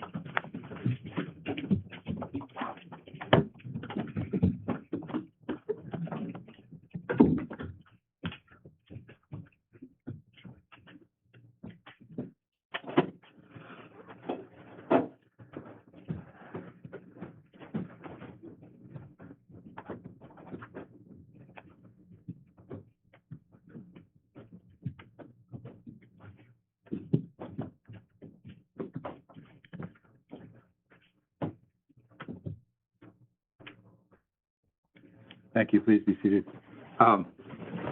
This witness was This told, might be a good time to go ahead and take him down. I'm sorry, you had. this witness was told to be here at 10:45. She's been asked to move up. I can tell you I have 1, 2, 3, 4, 5 more witnesses scheduled for today. There's a good chance we're gonna run out of witnesses if this is the pace. All right, we're if we run out of witnesses, that's one thing. You said you had 11 lined up. I understand that's quite a few, and you can't you aren't able to anticipate what the cross-examiner is going to look like. We don't need to continue the discussion I had with you at the bench. Understood. I'm just letting you know there's a good chance we run through them today. Okay, so we're looking at a possible half-hour break right now? Potentially, Judge. But then we'll be ready to go. You've got no one else that you can yank in there? No. Okay, all right. Off record.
as soon as the jury comes in, we're all gonna, sit down, seated and wait.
Thank you. Please be seated.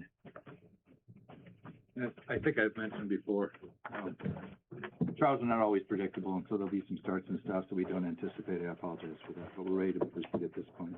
Ma'am, would you please raise your right hand? Do you solemnly swear or affirm that the testimony you will give in this case now before this court will be the truth, the whole truth, and nothing but the truth? Thank you. You can be seated. And if you can please state and spell your first and last name for the record. My name is Nadia Jones, Nadiajones. Good morning, Ms. Jones. How long have you lived in Alaska? I've lived in Alaska for about 10 years, but I've been in Anchorage since 2019. And what type of work do you generally do for a living? I work in restaurants. I've had various positions. In the last 5 years or so, I've been in management positions in restaurants. Did you used to work at Bread and Brew? I did. What kind of restaurant is Bread and Brew? It's like a grilled cheese shop with like extras on the side, like burgers and salads and things like that. And where is it in Anchorage? Midtownish, Tudor, and in between Old Seward and Lake Otis. And what did you do when you worked at Bread and Brew? I was the general manager. And what time period did you work at Bread and Brew? The summer of 2019 until the summer of 2021, and then I came back that December of 2021. You took a break for a little bit? A little bit. And then you said you came back in December of 2021. When did you leave working at Bread and Brew? June 2021. 2021 you left? Of that June. Okay. Yeah. And then after do you work there now? I don't. When did you stop working there now? I left there in January 2024. Okay. So in the summer of 2023 through August of 2023, were you working at Bread and Brew as a general manager? I was. And what were your duties as a GM at Bread and Brew? I did the scheduling, I did inventory, I took care of the customers, kind of generally everything. I did the maintenance, everything. Did you help with hiring? I did. And did you know Saria Hildabrand? I did. How did you know her? She applied to work with us, and she got the position to work.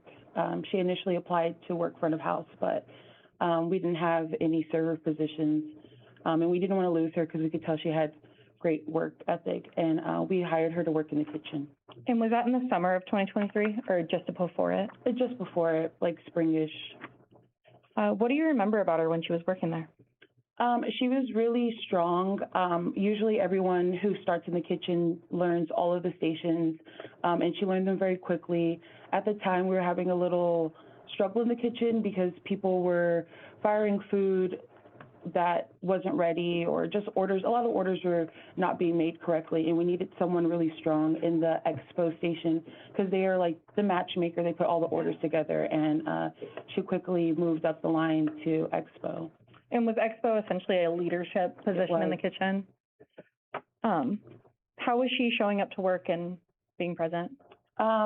She showed up on time every day. We asked for the chefs to show up at 10:30. We opened at 11, but we wanted everyone to get their stuff put away, their chef coats on and ready to work, and be on the line by at least 10:45 so that we got things rolling by the time it was time to open. Yeah. And did she work there through August of 2023? Yes. And how did you know her to get to work? She drove. Did you ever know her to walk to work? No. And was she set to work Sunday, August 6th of 2023? Yes. And what time was she supposed to get there? At 10:30. Did you see her that day? I did not. Did you get a text from her phone that day? I did get a text from her phone that day. And, Your Honor, if I may approach with State's Exhibit 18. Yes.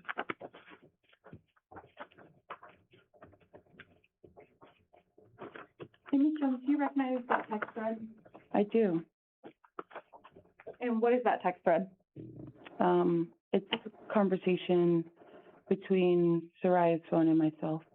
Is that true and accurate to what you talked about in August of 2023? Yes. State would now move to admit Exhibit 18. Any objection? No, Your Honor. Admitted? Permission to publish. You may. So a few things here, Ms. Jones. You're not saved as a contact, is that correct? That's correct. And do you know the reasoning for that? Objection. It's sustained. Understood. Did you recently get a work phone just prior to that? Yes, I did. So did the workers at Bread and Brew use to text your personal phone? They did. And what did you do when you got a work phone? I let everyone know to stop texting my personal phone and to refer to my work phone. And in that text thread, in the middle block, is that a prior time that Saria had to call out of work? Yes. And what time was that text message? At 9:08 a.m. And what was the date? June 27th. So essentially an hour and 20 minutes before she would have been set to come in? Yes. And then the further text thread, that was Sunday, August 6th, is that correct? Yes. And what time did you receive that message? At 10:44 a.m. What did she say? Hey, this is Saria. I can't make it into work today. I went to Jimmy's last night, and I'm pretty sure I got food poisoning from it. I'm so sorry. I would have called Craig, but I don't have his number saved. Sorry. And who is Craig? Craig is the owner of Bread and Brew. And when someone had to call out, what was the policy at Bread and Brew? That they had to contact Craig because he was more the enforcer than I was. Were you a little too nice when they had to call out? I was a little too nice. Okay. And then when was the next time she was set to work? Was that Monday, August 7th? Yes. What time would she have been set to come in? Sorry. At 10:30 a.m. Did you see her at 10:30 on August 7th? I did not. Did you hear from her at all prior to that? No. And Your Honor, if I may approach with State's Exhibit 19.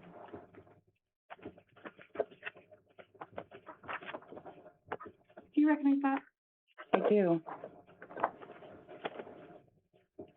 And what is that a photo of? It's a text message to Saria's phone from my work phone. And is that true and accurate? Yes. Your Honor, move to admit State's Exhibit 19. Any objection? No, Your Honor. Admitted? Permission to publish. You may. Thank you. Is that the first time you had texted Saria off of your new work phone? Yes. And can you tell what were you saved as? Nadia, new phone. What time did you send that message? At 11:18. And do you recall what you were doing that morning? Yeah, it's just me and the owner, so I did all of the inventory and other things, and I was running a little late this morning. And when I got in, I noticed one of the girls was setting up 2 stations, which is odd. And I thought someone was just running a little late. I really didn't have a moment to check to see who was here or not. And then when things finally settled, I realized that she was actually working 2 stations versus setting up. And then she let me know that Saria wasn't at work. And is that when you reached out? Yes. Did you ever speak with Saria Hildabrand again? No, I didn't. Have you ever had or have you ever spoken in person with the defendant, Zarrius Hildabrand? No, I haven't. Those are all my questions at this time. Thank you, Your Honor. No, Graziano, thank you. Thank you for your testimony. Please sit down.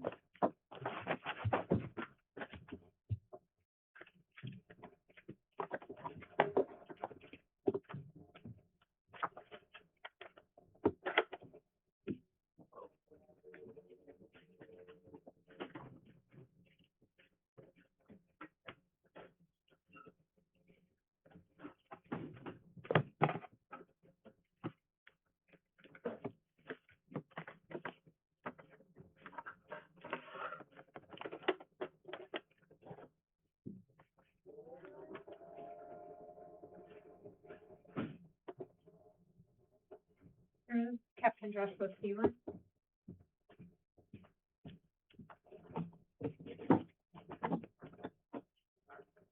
Good morning, Captain. Before you have a seat, could you please raise your right hand? Madam Clerk? You solemnly swear or affirm that the testimony you give in this case now before the court will be the truth, the whole truth, and nothing but the truth. I do. Thank you. You may be seated. And if you can please state and spell your first and last name. Joshua Thielen, Joshuathielen.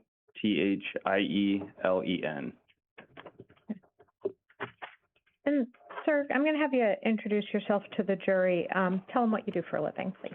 I'm an active duty Army field artillery officer, currently stationed with Cadet Command at a university, but at the time we're talking about, I was the company commander of Charlie Battery 2377 PFAR. And how big is Charlie Battery? We were assigned to 83 paratroopers, ma'am. Okay. And for folks who aren't in the military, is a battery broken down into smaller divisions? It is. It's comprised of 2 platoons. Each one's responsible for 3 M777 Alpha 2 howitzers, crewed by about 10 each. And then they've got some guys that are really good at math that calculate the technical fire direction. It's got several components to it. Okay. And it sounds like there were 83 people kind of directly under you. That's right, ma'am. Okay. Was one of those folks Zarrius Hildabrand? Yes, ma'am. Okay. How did you know him? I think I met him the day I took command of Charlie Battery. I think that was 2 June 2023. He was in the formation for the change of command ceremony. Other than that, I primarily interacted with him through his platoon level leadership. Okay. And who would have that been? That was Sergeant First Class Gorel and First Lieutenant Wright. Okay.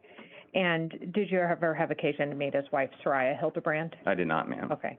Do you know whether she was in the Guard or in the Army? I found out after the fact that she was in 1st of the 297th Alaska Army National Guard. Okay. How did you become aware that something was wrong in August of 2023? So on Monday the 9th, I believe it was, I got a phone call from my first sergeant, McWilliams, and he stated that he had kind of an odd situation going on. Okay. So did you hear from McWilliams about her being about Saria being missing? I did. Okay. And you believe that was on the Monday? I believe so. It was Okay. Monday evening at about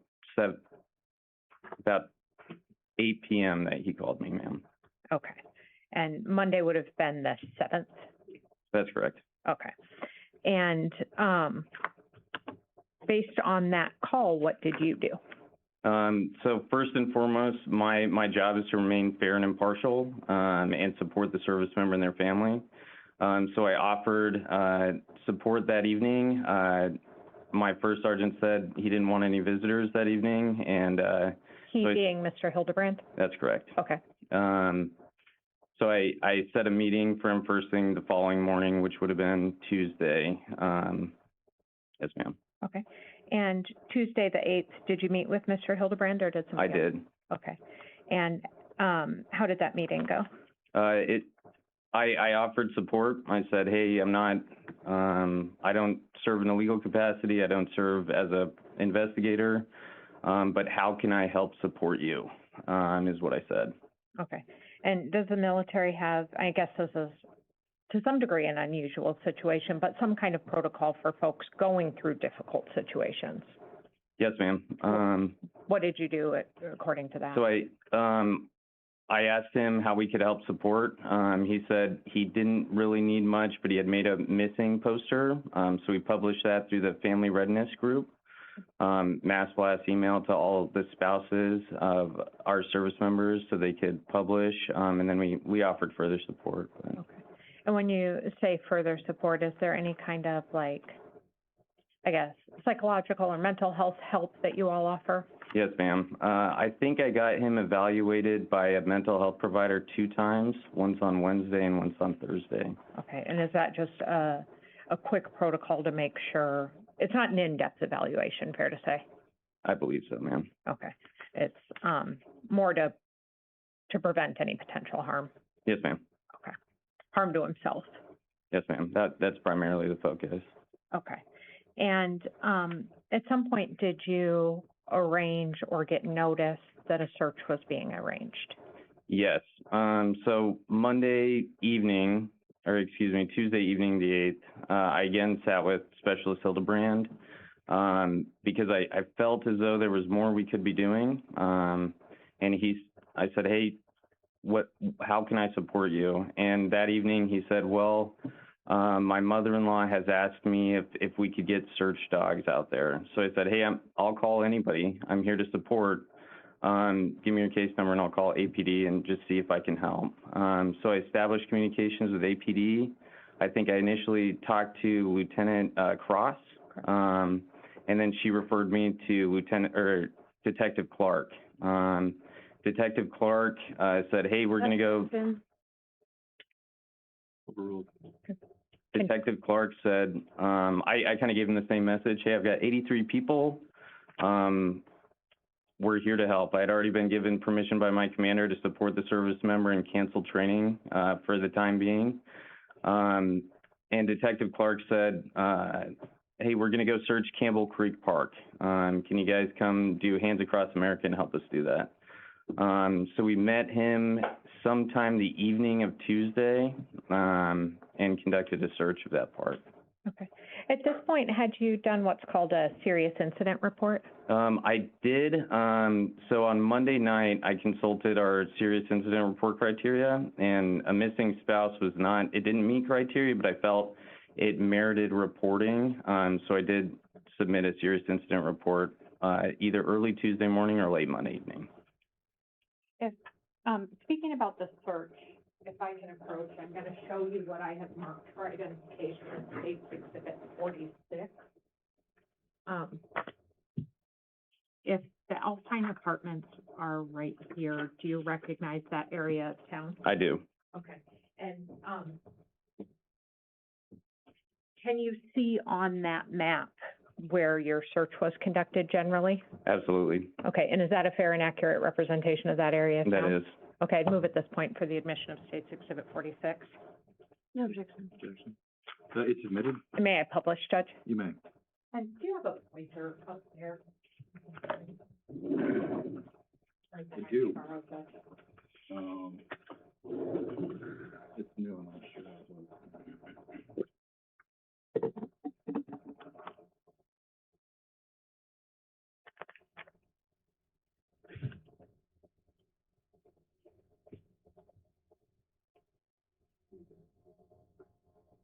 If you push this red dot at the bottom. Yes, sir. It'll get you laser. It should give you. Can you show the jury on that map essentially where the defendant's apartment building was? I think it was, right there, ma'am. Okay. If memory serves. And what area did this group of 83 people plus the police department search?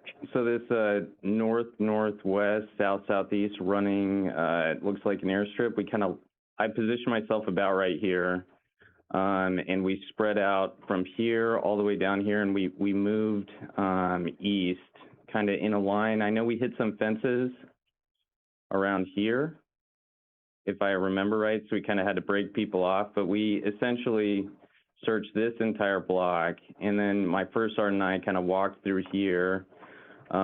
We then searched this area, and if memory serves, I kind of walked this street with Detective Clark, and we ended up kind of taking an interest in this area, but by then, our investigative leads, Detective Clark, was like, I think we've kind of culminated. Okay. And did you have any interaction with the Mr. Hildebrand during that time? I did. So when I pulled up, I kind of met him right here with Detective Clark. And then I saw him here. He was kind of interacting with people around this area. And then I did talk to him after the search was over as well. Okay. And when you said you were interacting with him in that area, is that like an access road? It is. Okay, on the edge of the woods? Yes, ma'am. Okay, and did he,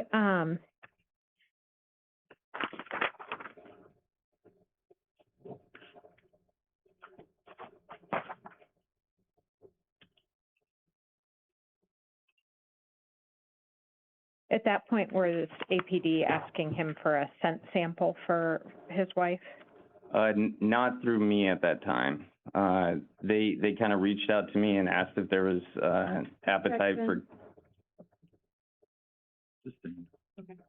Did you become part of that at some point, trying to get a scent sample? I think the following day, Detective Clark, I think he reached out to me because I could always get a hold of Specialist Hildabrand. But he said, hey, we've got. Objection. Did you do anything to get a scent sample? I asked Specialist Hildabrand, while I had Detective Clark on the other line, if he would provide a scent sample. And did he agree to that?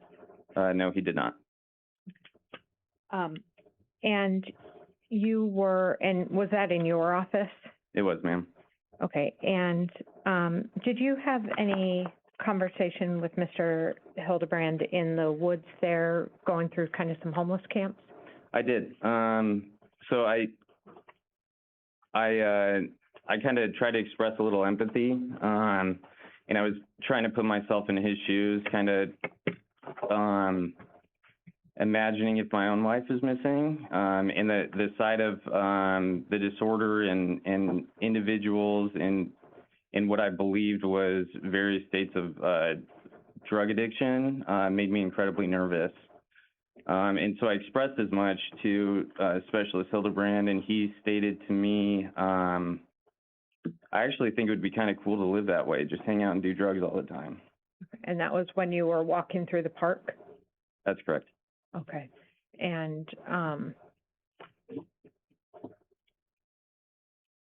did you offer him a place to stay on base? We did. Why did you do that? I felt that the pressure on the individual was starting to rise. A missing spouse is enough of a stressor to want a service member a little closer to home to ensure they're getting taken care of, getting the support that they need. So we were able to secure him a building in a barracks room in building 602 on J Bear. We've got a 24-hour staff duty there, kind of a desk that's awake all the time. And I provided instructions to that staff duty to kind of check in on Specialist Hildabrand every 2 hours to just ensure that nothing has developed in such a way that would require my action to provide more support. Okay. And was he required to stay on base? No. Okay. But did you have somebody checking in on him regularly? I did. Okay. And how often was that person reporting to you? Every 2 hours. Okay. And that was beginning when? Beginning Wednesday night, I believe. Okay. And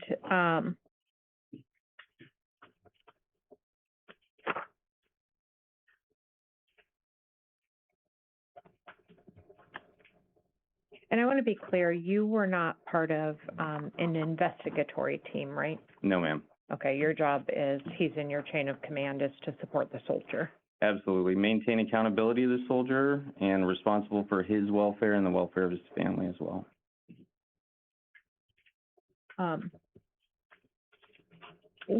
Did you have concerns about Mr. Hildebrand's demeanor either in your office in that interaction that you were talking about or in the woods?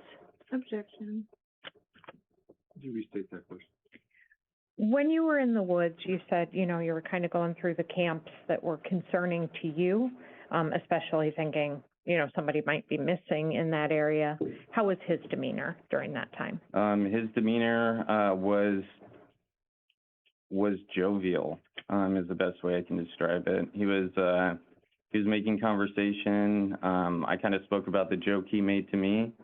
And it was, I know individuals process grief differently, but what I observed was he was comfortable. Okay. And what about in the meeting in your office? Which meeting, ma'am?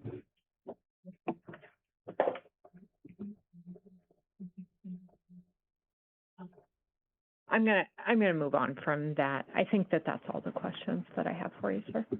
Thank you. Counsel?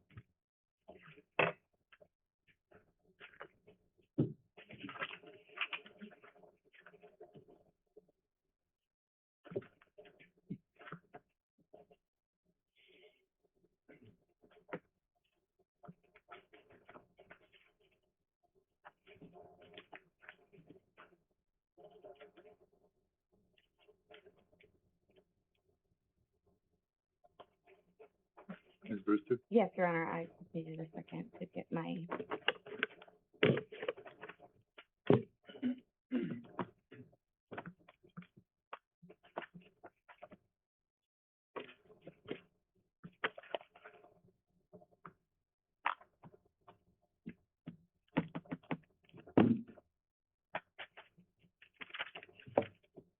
Good morning, Captain Thielen. Good morning. I just have a few follow-up questions. So fair to say, your interaction with Mr. Hildebrand was limited during the time that you served as the commander of his battery, correct? That's correct. I took him in on 2 June. We went to the field for 3 weeks following that, and then I believe this was 1 week after we returned after. But my one-on-one interactions with him, you're correct, kind of started around this incident. Okay. And I just want to clarify a little bit about the sequence of events. Your role is to provide support to Mr. Hildebrand upon finding out information that his wife was missing, correct? That's correct. And in that capacity, you offered Mr. Hildebrand support, correct? That's correct. He didn't seek you out, fair to say? No. Okay. And the search party you took part of and organized, that was not Mr. Hildebrand's idea, correct? I don't recall, ma'am. Yeah, okay.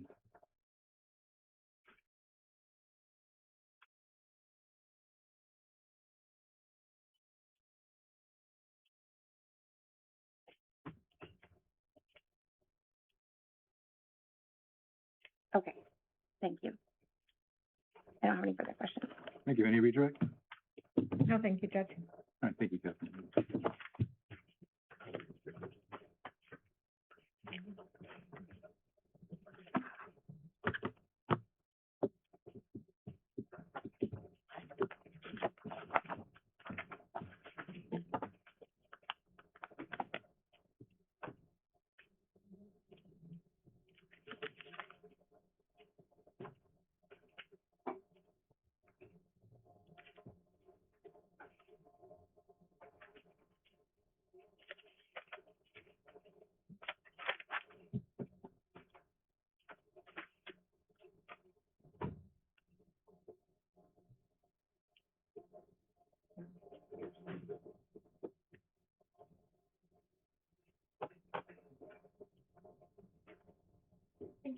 Miles, can I just have you take the stand up here?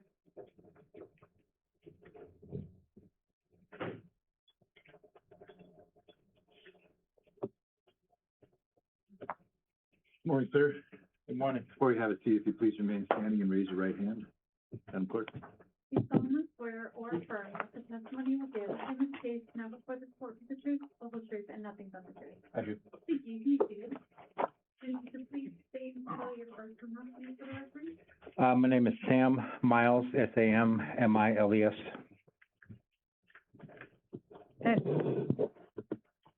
Good morning, Mr. Miles. Morning.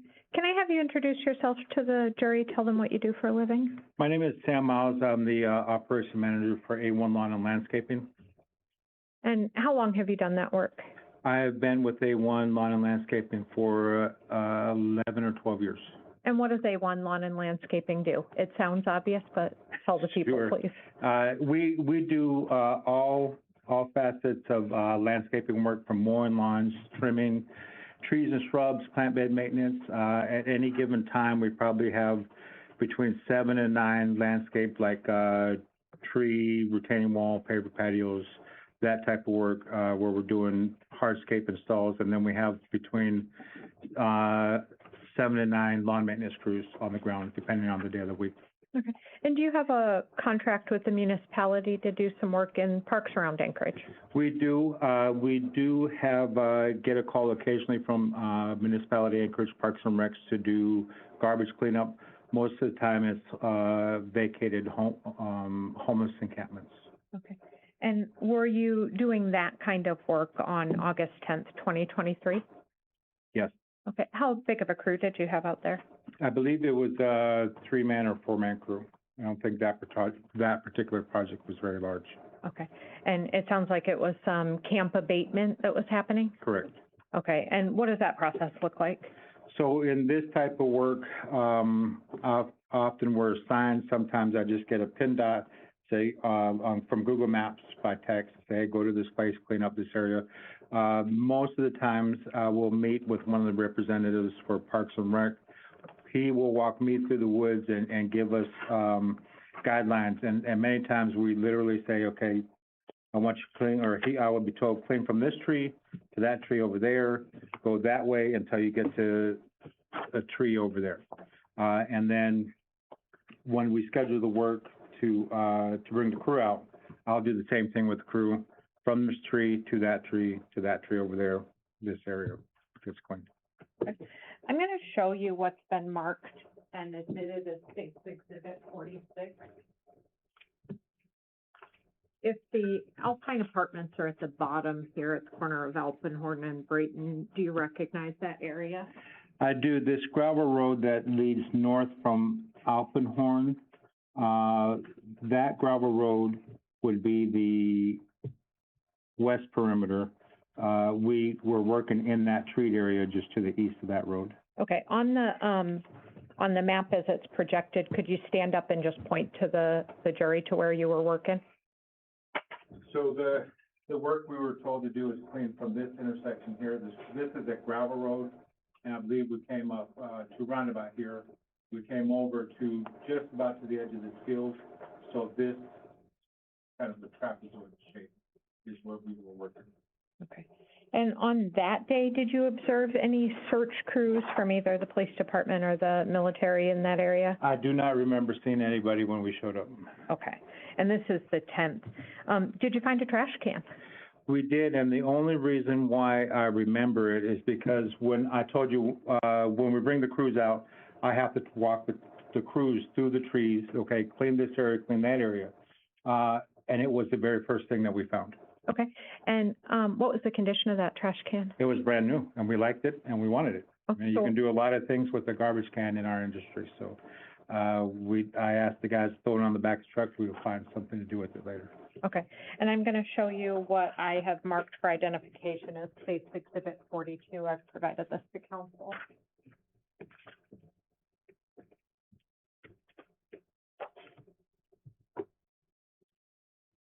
I'm sorry, what was the exhibit number? 42, Judge? I have repurposed that number. I told Madam Clerk. Okay, thank you. And what is State's Exhibit 42? What is that a photo Oh, of? that is one of our company trucks, and that would be the garbage can that we found. Okay, fair and accurate as to where you put it that day? Correct. Okay, I'd move at this point for the admission of 42. No, certain. Submitted. Okay. And I'm just gonna pass this to the jury if the court doesn't mind, publish it this way. You may. Pass it around. And then, while they're doing that, can you stand up and point on the map to where that trash can was located? When we pulled up to the work, we parked along this road as far off the road as we could. That can was found somewhere right in this general area on the gravel road. Okay, and if I give you a Sharpie, I'm looking for a D. Do you have a ruler? Okay.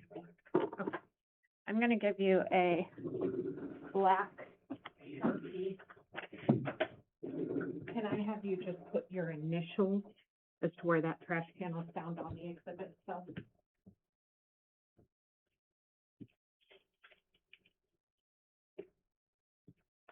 Sure. Okay.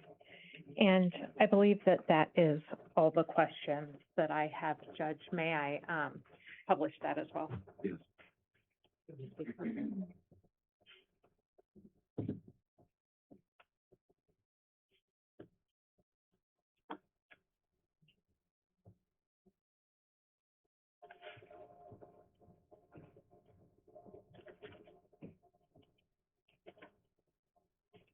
Ms. Brewster? Thank you, Judge. I don't have any cross-examination for this witness. Okay. Thank you for your testimony, sir. Thank you. I think someone had enough that. I'll grab Oh, yeah, Captain left his hand.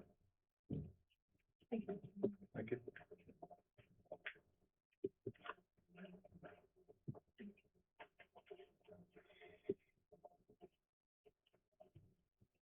I'll let that man finish it around. I'll be-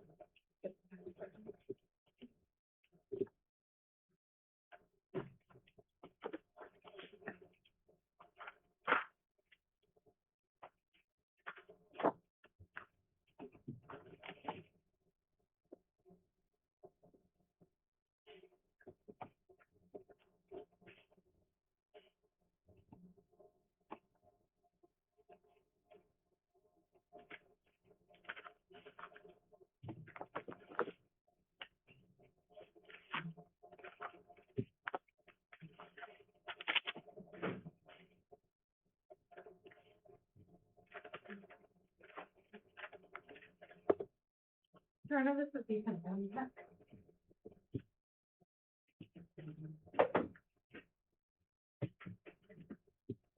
Morning, sir. If you please remain standing and raise your right hand. That's wrong. Do you solemnly swear or affirm that the testimony you will give in this case now before the court will be the truth, the whole truth, and nothing but the truth? I do. Thank you. You can be seated. Can you please state and spell your first and last name for the record? My name is Ethan Pempek. ETHANPEMPEK. And sir, can I have you introduce yourself to the jury, tell them what you do for a living? Of course, ma'am. My name is Ethan Pempek. I'm a supervisory special agent for the Department of Army Criminal Investigation Division. And how long have you done that work? I am going on 9 years, so 9 going on 10 years. Okay, and what is we've heard the Criminal Investigation Division referred to as CID in this trial. Is that what it stands for, Criminal Investigation Division? Yes, ma'am. Okay, and what exactly do you do in that division? So the Army Criminal Investigation Division is an independent felony law enforcement agency within the Army. So we conduct independent investigations as well as conduct executive protection for senior leaders of the United States Army and the Department of War. Okay, and what is your position within that division? So my role within the division, currently I'm stationed here at J-Bear, Alaska. I am the supervisor of the J-Bear CID office, and I conduct investigations, manage, and supervise a small team of CID special agents, conducting felony investigations, death investigations, and protection missions, ma'am. Okay. And how did your office become involved in the case involving Zarrius Hildabrand? Our office got involved, ma'am, based off of a notification from Major Julnada Jackson. He is a Army National Guard Provost Marshal position, and he's also part-time APD as well. Okay. And why would the Guard be involved? The Guard was involved due to Saria's status. Okay. And what date and time did you become involved? Like, what date was that? I believe we became involved on August 9th. Okay. And who's, after getting contacted by Saria Hildabrand's chain of command, who did you first contact? After getting in contact with Saria's chain of command? Yeah. We got in contact with the Anchorage Police Department. Okay. And is that Detective Troy Clark who's sitting here? Yes. Okay. And based on that, was CID engaging in what I'll call a parallel investigation? You could say that, ma'am. Okay. Did you all speak with Mr. Hildabrand? We did. Without telling me what he said, did he provide you his phone? Yes. Okay. And did you speak with Meredith Barney, Saria's mom? Yes. Okay. Did she provide you Saria's phone and laptop? Yes. Okay. What did you do with all three of those devices?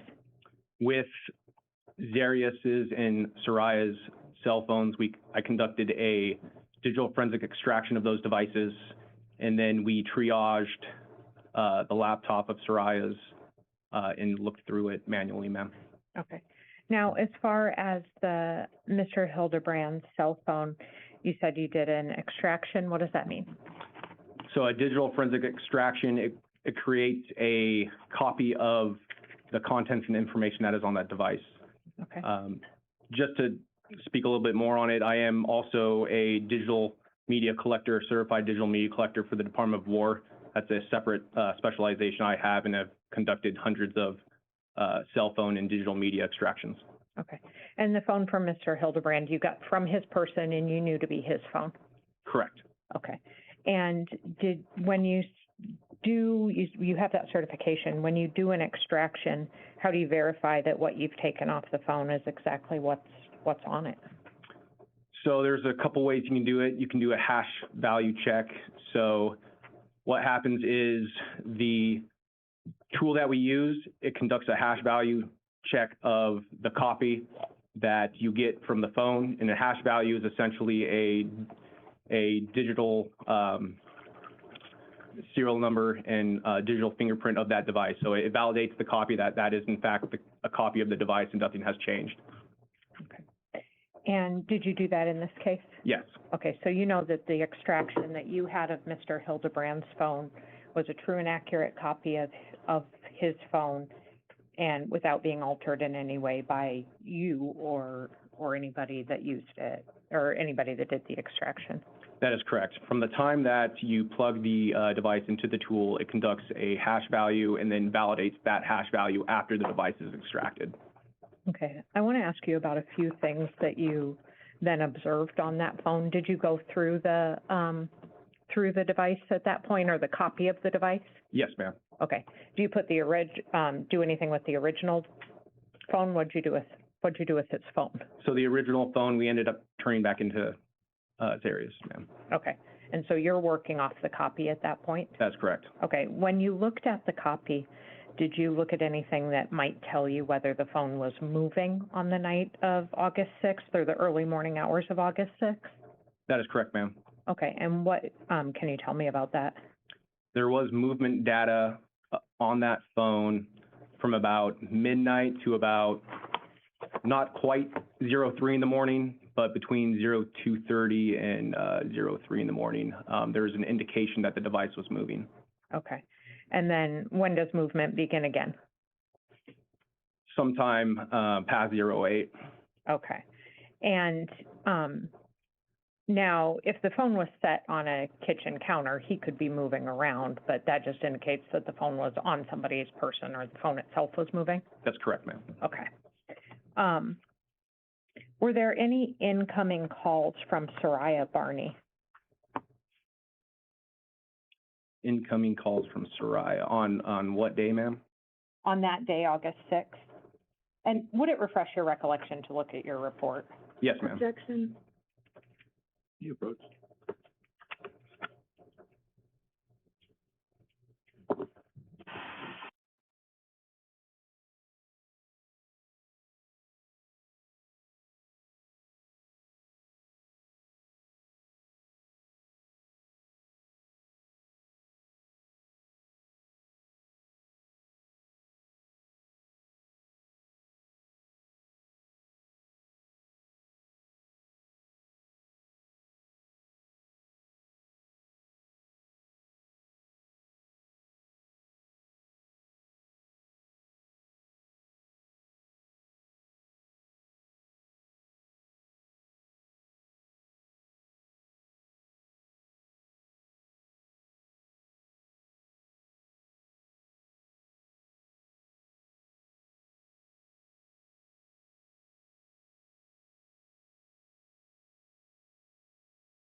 Go ahead. Okay.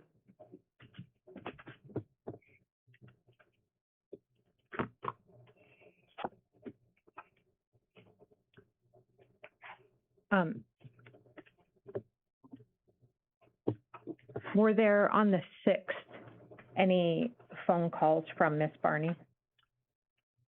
It appears that on the 6th, there was a phone call outgoing to Or, I'm sorry, to Miss Barney. Miss Barney, correct? And what time was that phone call? 0914. Okay. And was that from Mr. Hildebrand's phone? That would have been from his phone. Okay.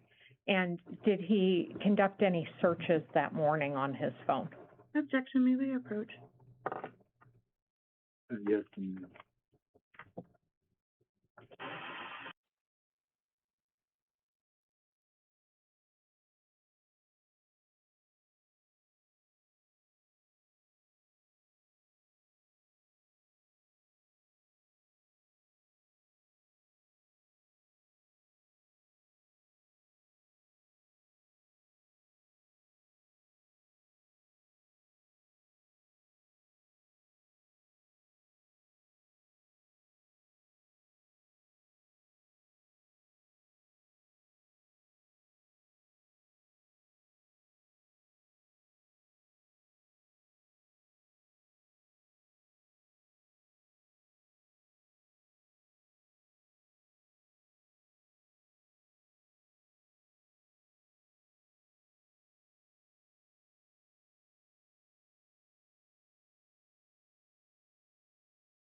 On that morning, the morning of the 6th, were there any Google searches conducted on Mr. Hildebrand's phone? Yes. Approximately what time?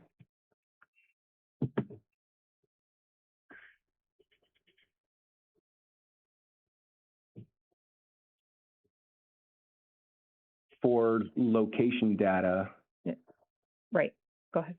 for location data, there was searches at 1404 at Bancroft and Walden Park. And then for location data at Midtown Lowe's, there is a time of 1959. And then, did he search any other establishments? There was a search for the Alaska Bush Company and then animal hospitals as well. Okay, and what time did those occur? I would have to look at the extraction report to verify that. But they were on the 6th, Okay. it appears. Were they in the morning? I would have to look at the extraction report on that. So, but your recollection based on your report is that day he searched the Bush Company and then animal hospitals? That is correct. Okay, and then you said at 1404 there was a location data at Bancroft Park? Correct. And is Bancroft Park next to or synonymous with Waldron Park? As far as familiarity with that, I'm not too sure, ma'am, but I believe they were within the vicinity. Okay. And when you say location data, what does that mean? The location data, he either searched for that using a maps application and typed it in and potentially created a route to those locations. Okay. And so 1404 is Bancroft Park, and then 1959 you said was what location? Midtown Lowe's. Okay. And did you provide that information specifically about the Midtown Lowe's to the Anchorage Police Department? I did. Okay.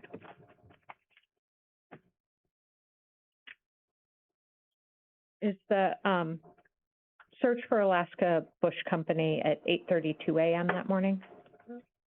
Possible, ma'am. Possible. You'd have to look at the. I'd have to look at the report, yeah. Okay.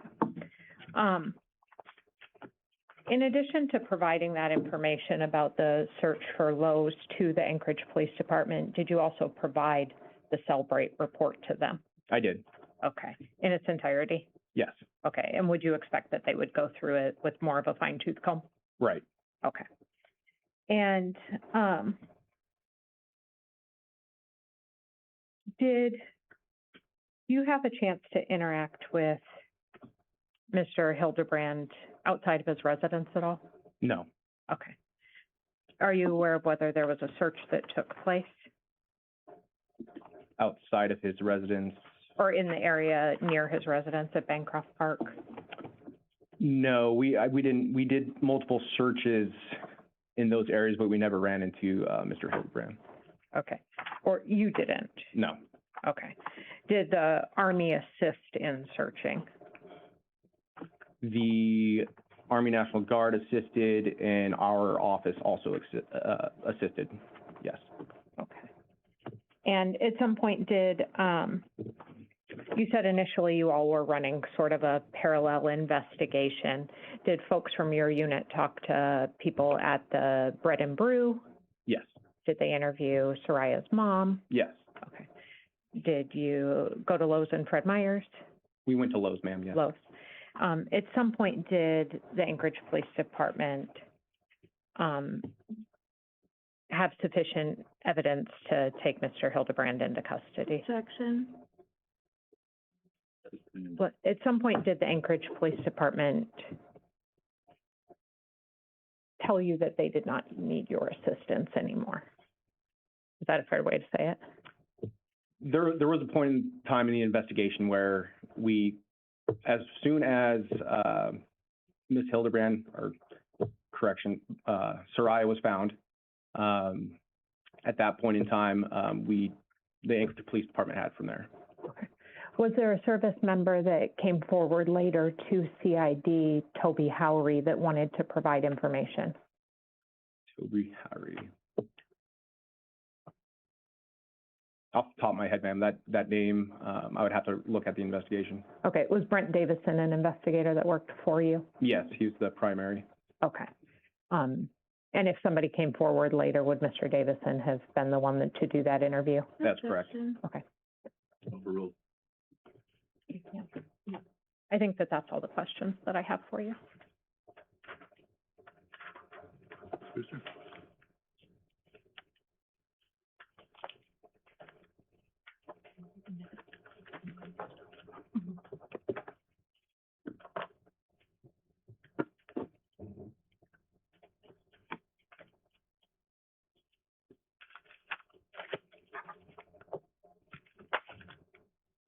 Good morning, officer, detective, Special agent, ma'am. special agent, Tim Peck. Tempec, correct. My name is Lacey Jane Brewster. I'm Mr. Hildebrand's attorney. I just have a few quick follow-up questions with you. In your involvement in Mr. Hildebrand's case, did you ever go to Mr. Hildebrand's apartment? No, ma'am. Okay. And fair to say you never went to the apartment complex either, fair to say? We went to the apartment complex, ma'am, but we did not go into his room. Okay. And did you, in the course of your investigation, canvass the apartment complex for any evidence that would be related to Mrs. Hildebrand's disappearance? So we did a neighborhood canvass of CCTV and Ring doorbells, ma'am, and we didn't observe any throughout that residence. But as far as speaking to any neighbors or individuals like that, I don't believe we did so. Okay, thank you. So you didn't receive any reports of arguing the evening of August 6, 2023, correct? No, ma'am. Okay. And fair to say you were not in the bedroom on August 6, 2023 at 2:47 a.m.? That is correct. You were not in the apartment? No, ma'am. You were not in the building? No, ma'am. And you did not see who pulled the trigger on the gun shot that killed Saria, correct? That's correct, ma'am. Thank you. Can you redirect?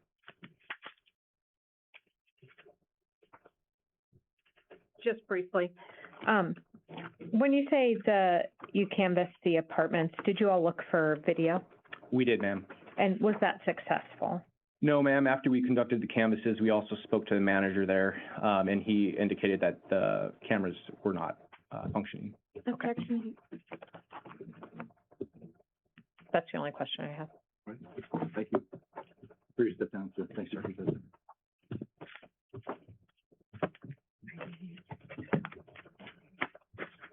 Karen, what's your approach, please, Kelly? Yes.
We're going to take a break.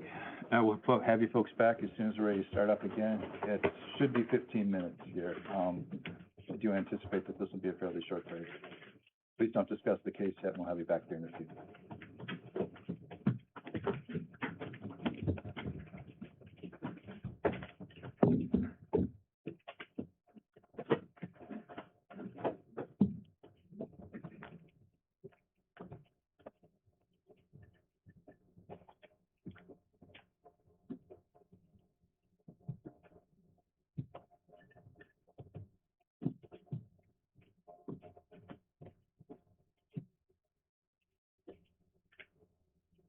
Thank you. Please be seated. Ms. Brewster, you had an issue? Yes, Judge, I wanted to bring this up outside the presence of the jury. Captain Thielen testified to a statement Mr. Hildebrand made.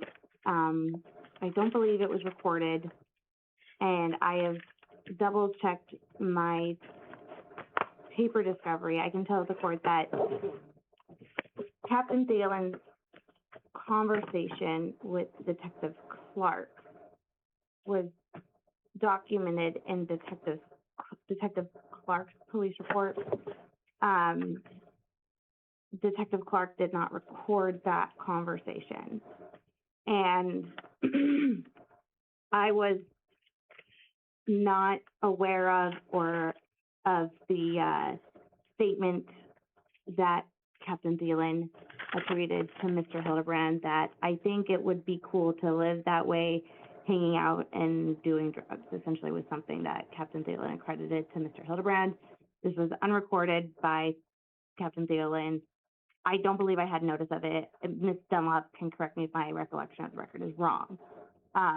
But given the lack of notice, given that it was unrecorded, I would just ask the court, I'm asking to strike it for the purpose of argument.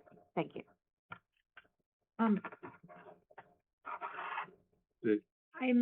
looking, I believe I sent Ms. Brewster an email. It was a paraphrase of that. It was slightly different, but it was something like that.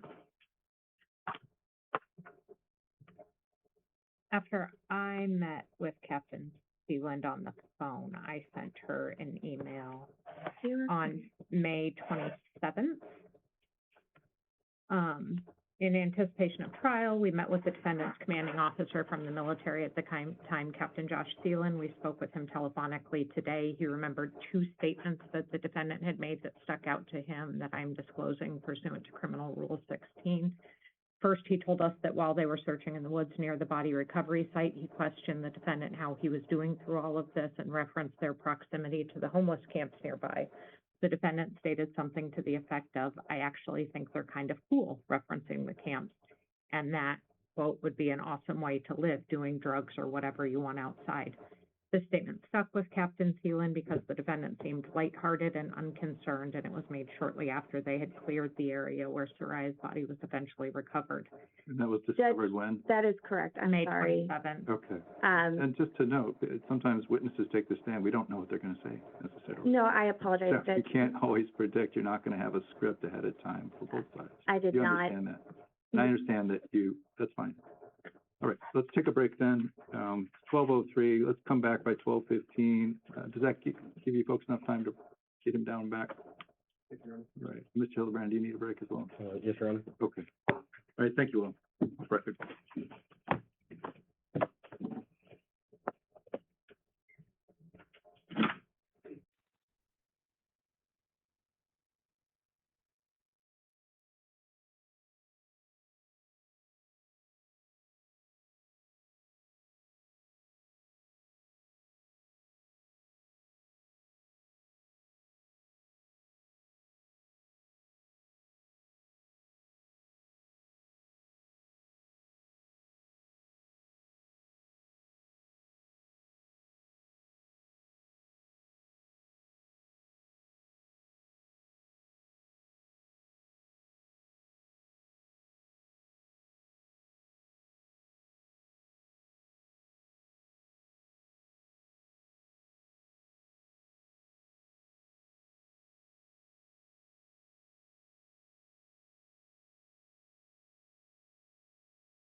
Rise for the jury.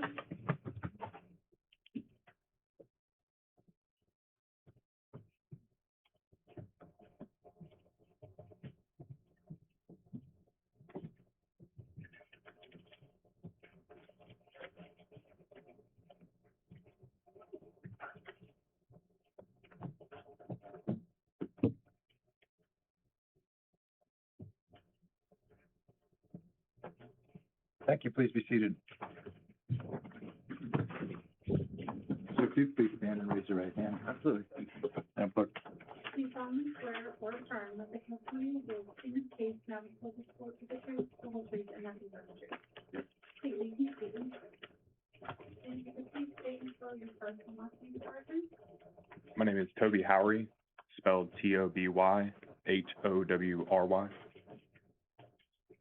And Mr. Howery, can you introduce yourself to the jury? Tell them who you are, where do you work? My name is Toby Howery. I am a local apprentice electrician working for Raven Electric. And how long have you done electrician work? I started in October. Of this year? Last Or year. 2026 or 25? Yes, ma'am. And what did you do before that? I was in the U.S. Army. And for how long? 5 years.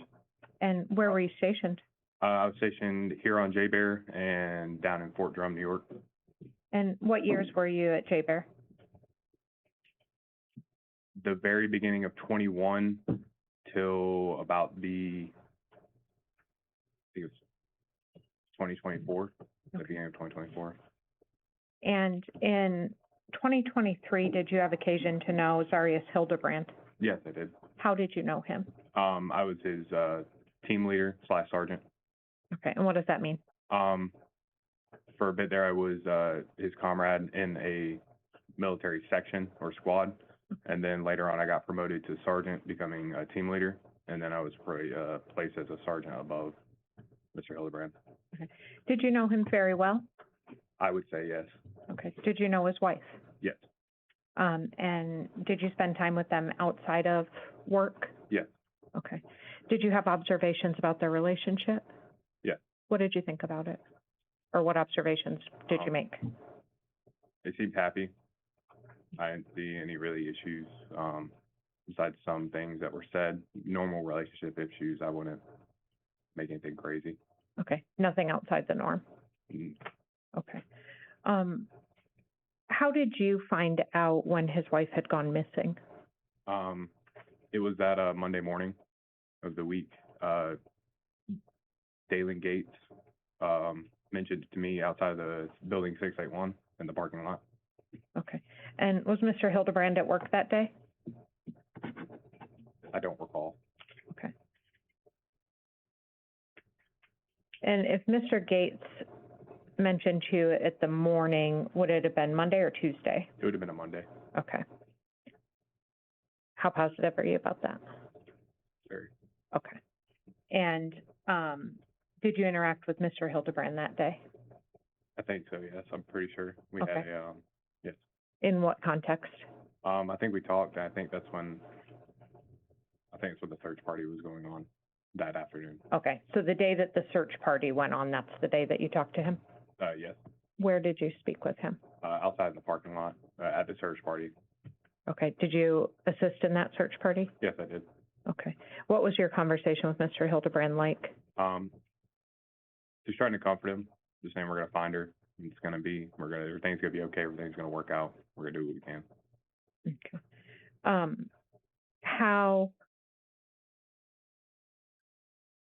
What did he say? I don't recall for word that, what he was saying that day. He was just saying, pretty much just saying, just crying about it, just saying we're just kind of recalling the situation, saying what happened. Okay. Was this a conversation that happened in a vehicle? No, it's something out. We were in the parking lot outside of his apartment. Okay, did you ever have a conversation with him in his vehicle? Yes, I did. Okay, when did that occur? I don't recall the day specifically. But it was when I was taking him to his, behavioral health appointment. Okay, and did the military set up a few of those for him? Yes. Okay, and were you, as his first sergeant, tasked with kind of watching him or keeping care of him? Yes. Okay, he wasn't required to be with you full-time? No. Okay, but you're touching base with him regularly? Yeah, I would stay with him, drive him to his appointments, make sure if he needed anything, I was there for him as an NCO. Okay. And when the conversation in the car happened, you said that was on the way to a behavioral health appointment? Yes, it was. And what did he say to you in the car? Kind of broke down crying, saying that he was starting to remember more, and that he was very drunk that night.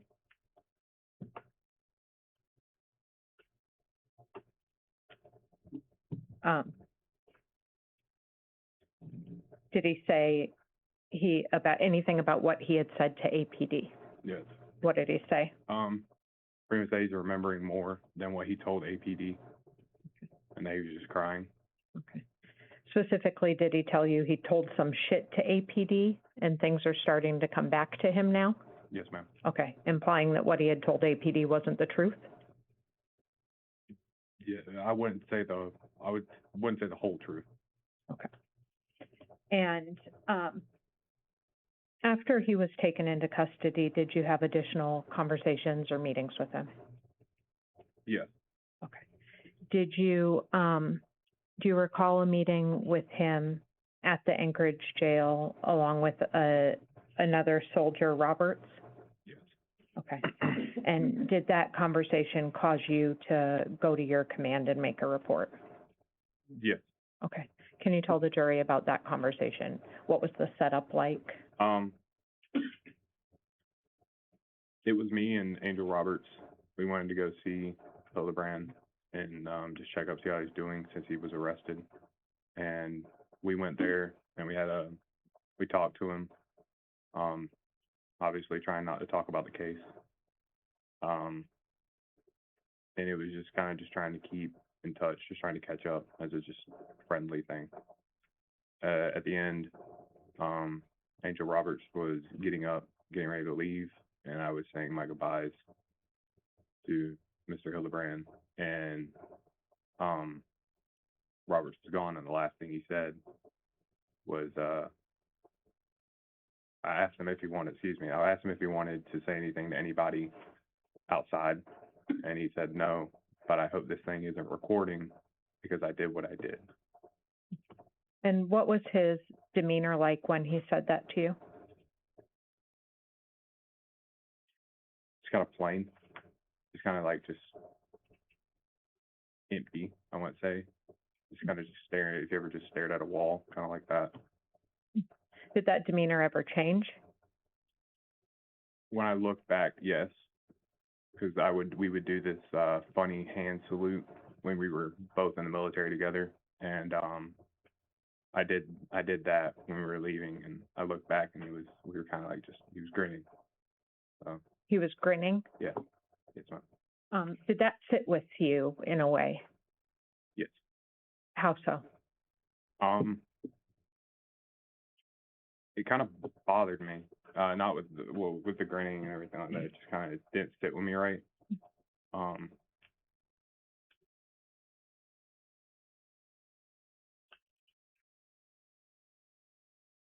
You rephrased the question. I apologize.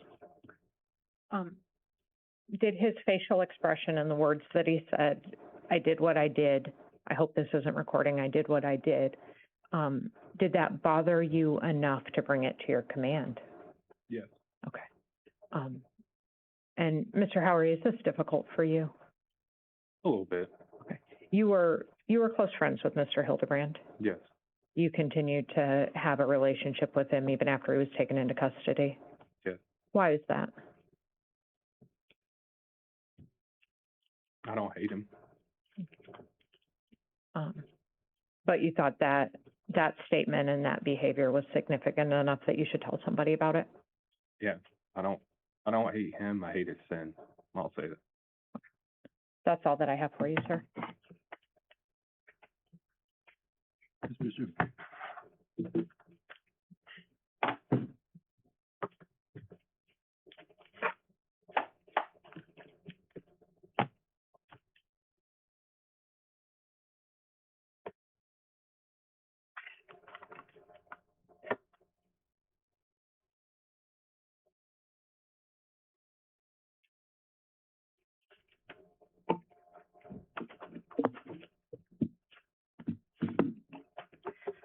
Good afternoon, Mr. Howery. My name is Lacey Jane Brewster, Mr. Hildabrand's attorney. I just have some follow-up questions.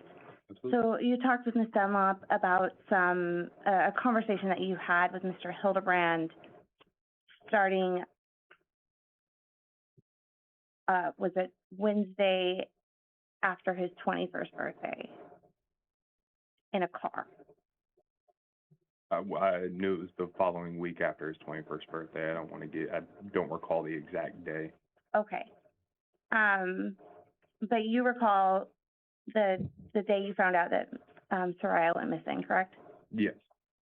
And the conversation you have with Mr. Hildabrand in the car, that was later on. It's not the same day. and you found out on a Monday, correct? And so the conversation happened on Wednesday after that Monday, correct? That I talked to him in the conversation in the car, yes. Okay. And in that conversation, Mr. Hildabrand was crying, correct? Yes. And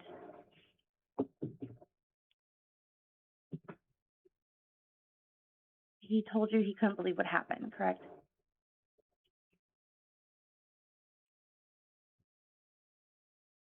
Yes. Yes.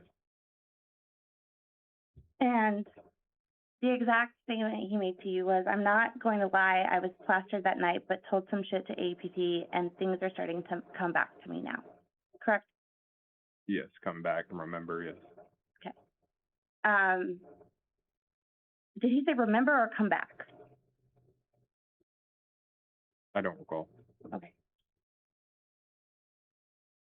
Do you recall when you made this report to an official that you talked with Ms. Dunlop about back in 2023? Yes.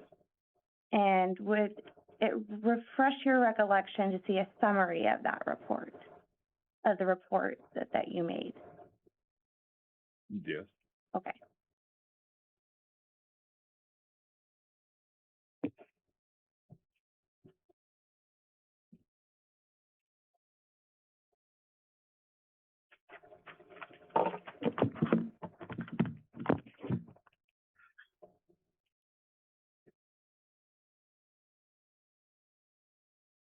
Yeah, for sure. Yes.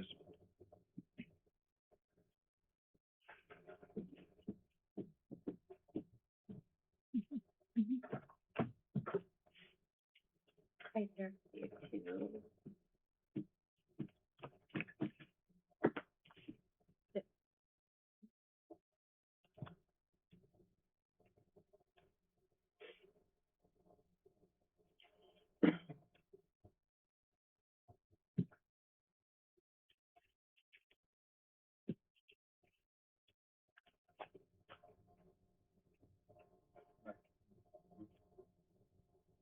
that refresh your recollection? Okay, thank you.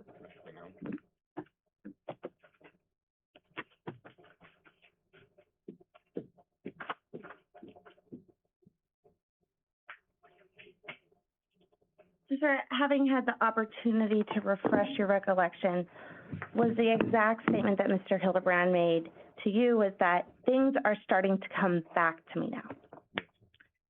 Yes. Yes. And come back can mean a few things, fair to say?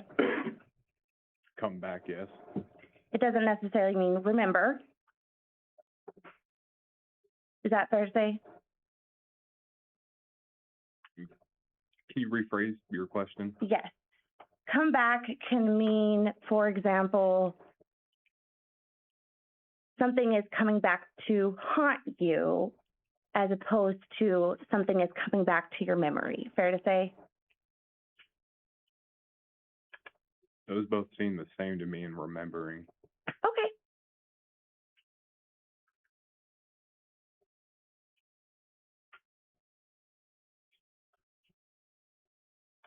And do you recall what day you met with Mr. Hildabrand when he was in custody?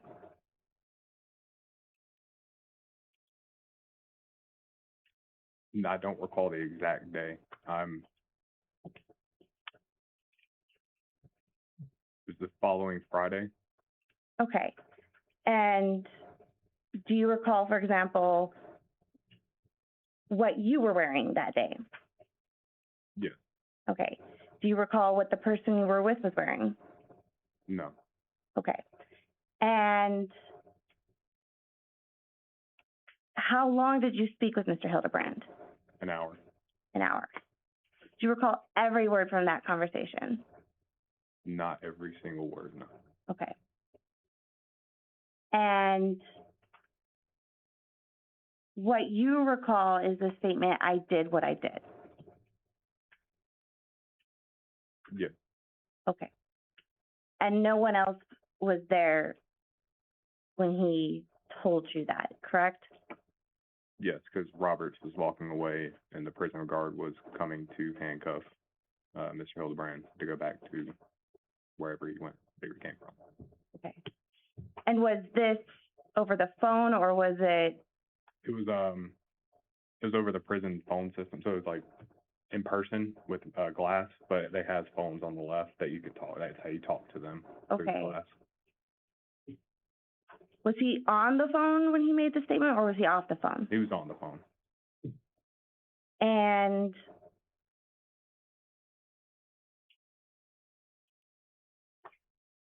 he wasn't smiling when he made that statement, correct?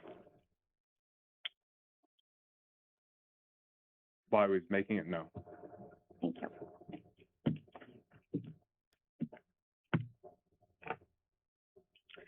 I don't have any further questions. Thank you. Maybe direct. Briefly, you were asked what day that conversation took place at the Anchorage Correctional Center. Would it refresh your recollection to look at a report of Yes. the conversation you had? Yes.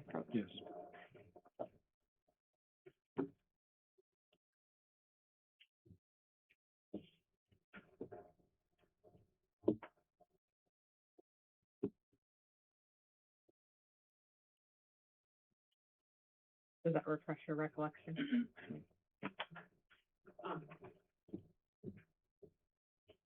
When do you believe that conversation was? August 25th. Okay. Now, the conversation at the Correctional Center is August 25th, 2023? Yeah. Okay. And so then the conversation in the car where he told you that things are coming back to him,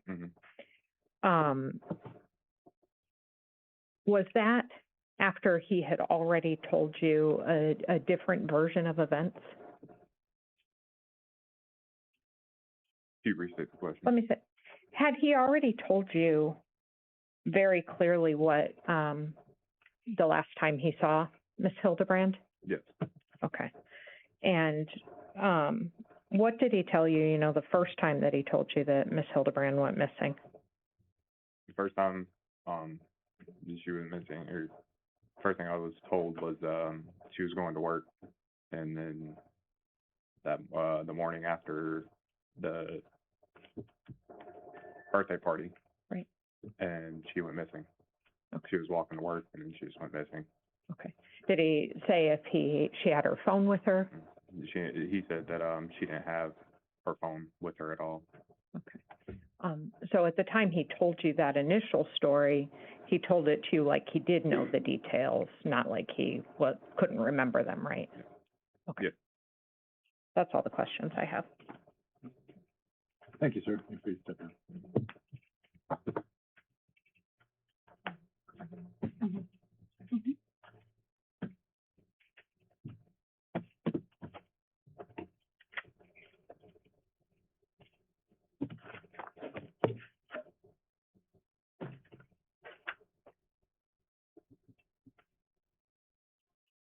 Connor, I assume, but all of our witnesses from today are released from their subpoena? They are. Okay.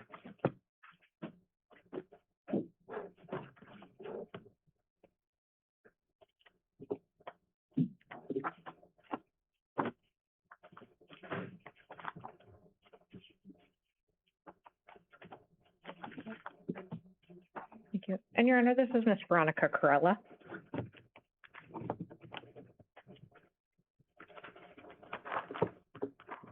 Good afternoon. Before you have it, please remain standing and raise your right hand. You solemnly swear or affirm that the testimony you give in this case now before this court be the truth, the whole truth, and nothing but the truth. Yes, ma'am. Thank you. State and spell your first name for future reference. Veronica Corella, Veronica Karella. Good afternoon, Ms. Corella.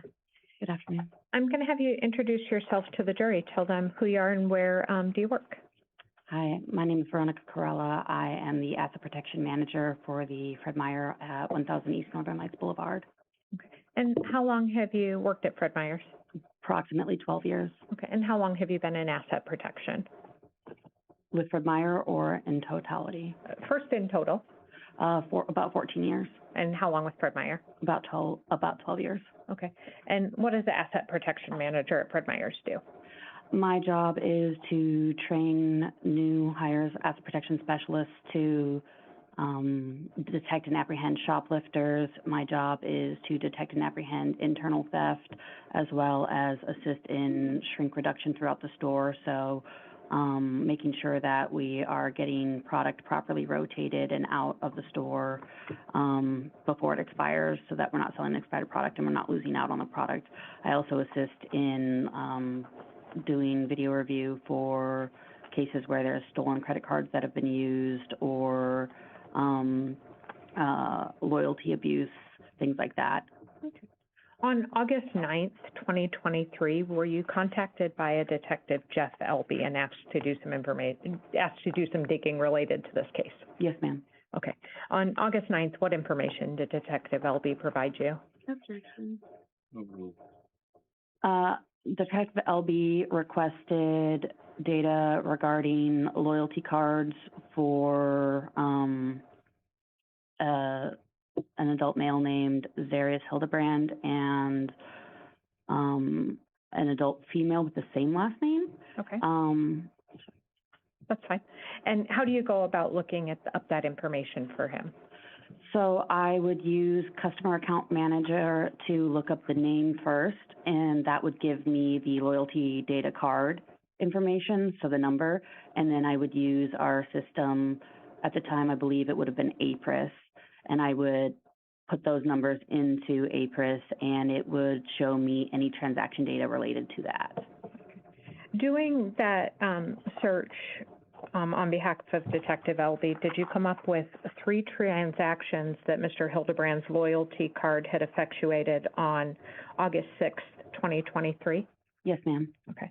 I'm going to approach with what I have marked for identification and provided to counsel as state's exhibits 33, 36, and 39. Go ahead and take a look at those.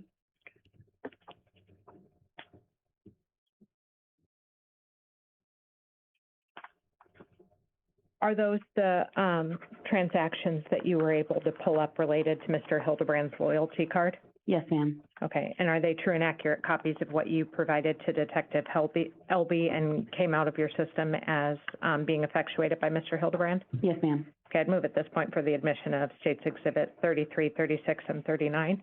Any objection? No, Your Honor. They're admitted. And were you able to review video surveillance that went along with those transactions? Yes, ma'am. Okay, tell the jury a little bit about how you pull that video. So what I would do is, with transaction data, it will let me see the date and time that a transaction occurred, and then I would utilize our camera system to pull up the registers for that date and time, and then review whatever occurred, and potentially backtrack, or track the suspect or the person through the store or out into to the parking lot to their vehicles. Okay. For each of those three transactions that are depicted in States Exhibit 33, 36, and 39, were you able to pull video showing the person, at least using Mr. Hildebrand's card, checking out and exiting the store? Yes, ma'am. Okay. And have you reviewed those videos in my office prior to testimony today for accuracy? Yes, ma'am. And are those the videos that you provided to Detective Elby? Yes, ma'am. Okay. So let's go through the transactions and one at a time. Starting with States Exhibit 33, and that's the receipt in front of you, the first receipt. What time did that transaction take place? 12:26 p.m. Okay. On what date? On August 6th, 2023. Okay. And what was purchased? Gator Light Zero Lemon Lime, Prego Marinara Sauce, and a set of Everyday Living sheets. Okay. And is Everyday Living like a Kroger or Fred Meyer brand? Yes, ma'am. Okay. And those were purchased using Mr. Hildebrand's loyalty card? Yes, ma'am. Okay. May I publish Exhibit 33, Judge? Yes. And you said you had, and then you said that you had video evidence of Mr. Hildebrand checking out for that transaction? Yes, ma'am. Move at this point to publish what I've marked for identification of States or admit and publish States Exhibit 34. That's the checkout from that transaction. No objection. It's admitted. You may publish. Thank you.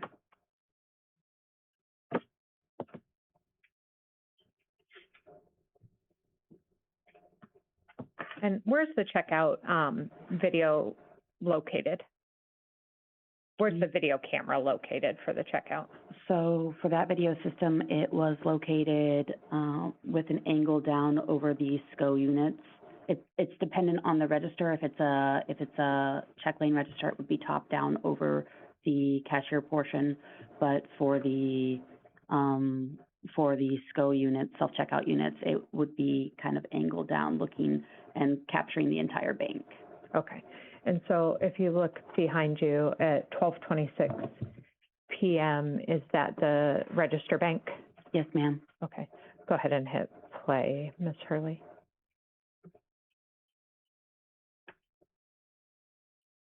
And do you see Mr. Hildebrand, or did you see him? Yes, ma'am.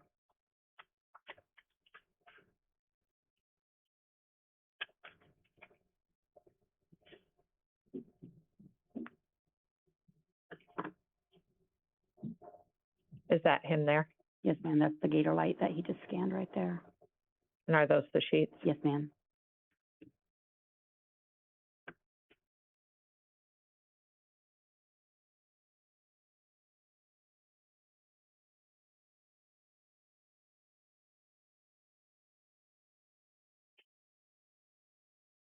Madam Clerk, can I have you dim the light just behind? Perfect, thank you.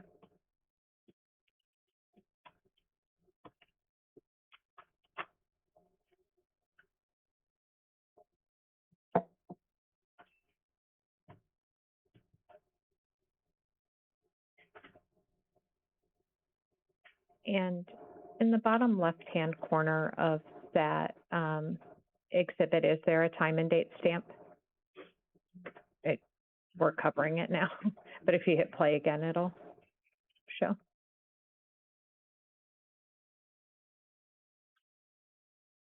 Is there a Yeah, time? yes, ma'am. Okay, and what is the time and date? It says August 2023 at 12:26 PM. Okay. And now you said you were able to capture a video image of him exiting the store subsequent to that transaction? Yes, ma'am. Okay, I'd move for the admission and publication of State's Exhibit 35. Any objection? No objection. It's admitted, you may publish.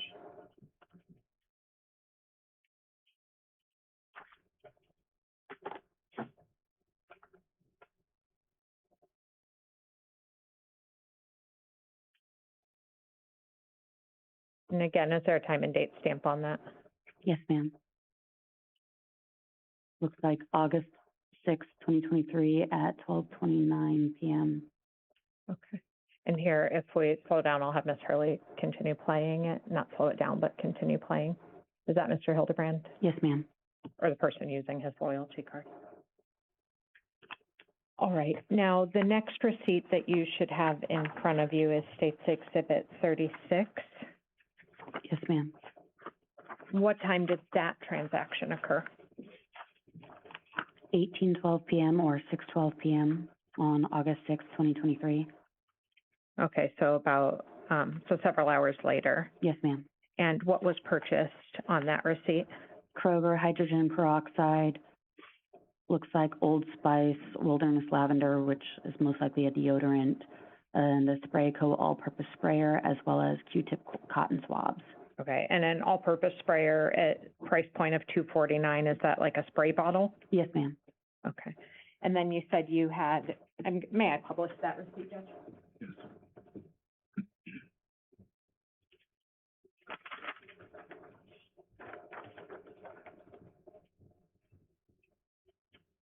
And do you have similar video at the register and exit of that transaction? Yes, ma'am. Okay, I'd move at this point for the admission and publication of State's Exhibit 37 and 38. No objection. 37 and 38 are admitted, you may publish.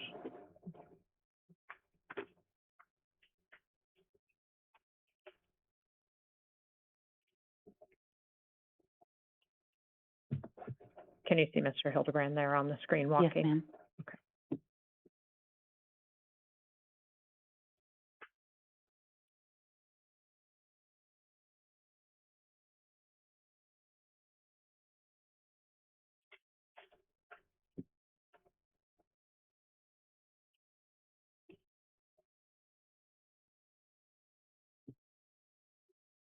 Is he no longer wearing the hat he was wearing before?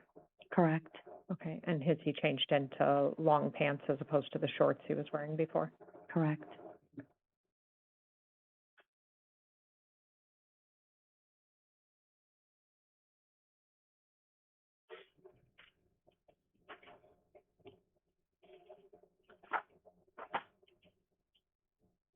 And the time and date stamp on that?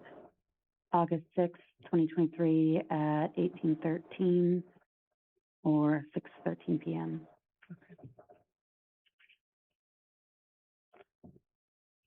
And then in just a moment, we'll move to the exit video, which is State's Exhibit 38.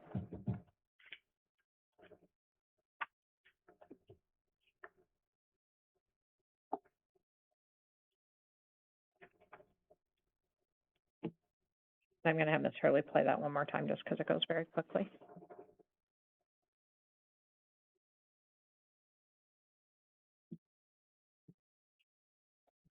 And now the last exhibit, or the last transaction, State's Exhibit 39.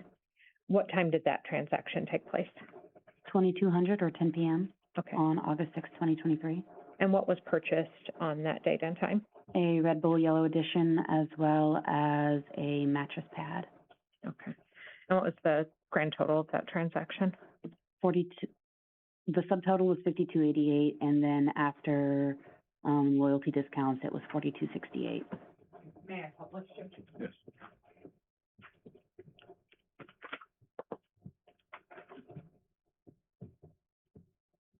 I'm sorry, which exhibit? That's 39. And then, again, do you have a checkout and exit video supporting that transaction? Yes, ma'am. Move at this point for the admission and publication of State's Exhibit 40 and 41. No objection. They're admitted, you may publish.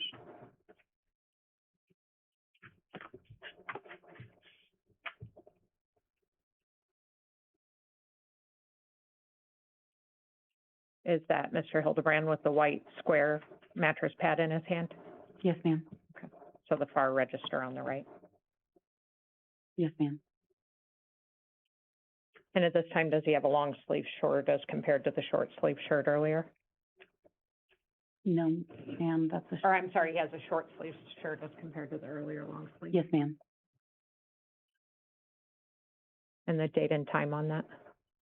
August 6th, 2023 at 22:01 PM or 10:01 PM.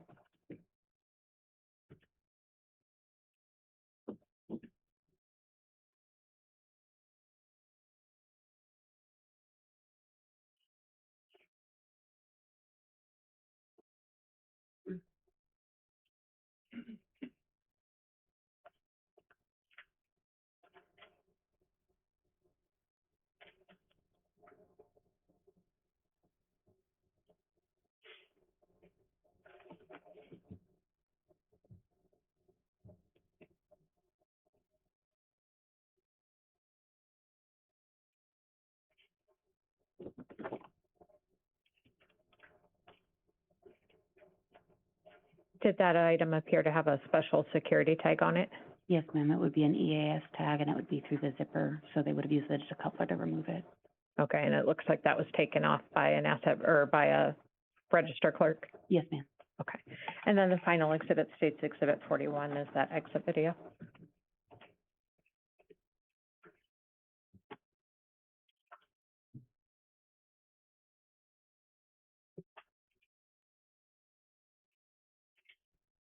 Okay, and same as the last one, it's pretty fast. I'm gonna have Ms. Hurley play it one more time.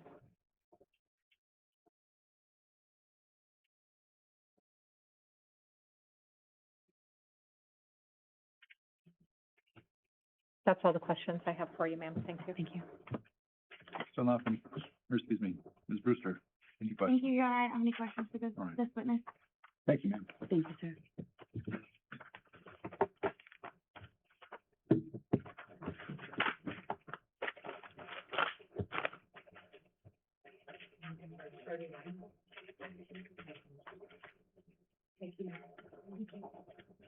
Okay, so I think it's gonna be our last one.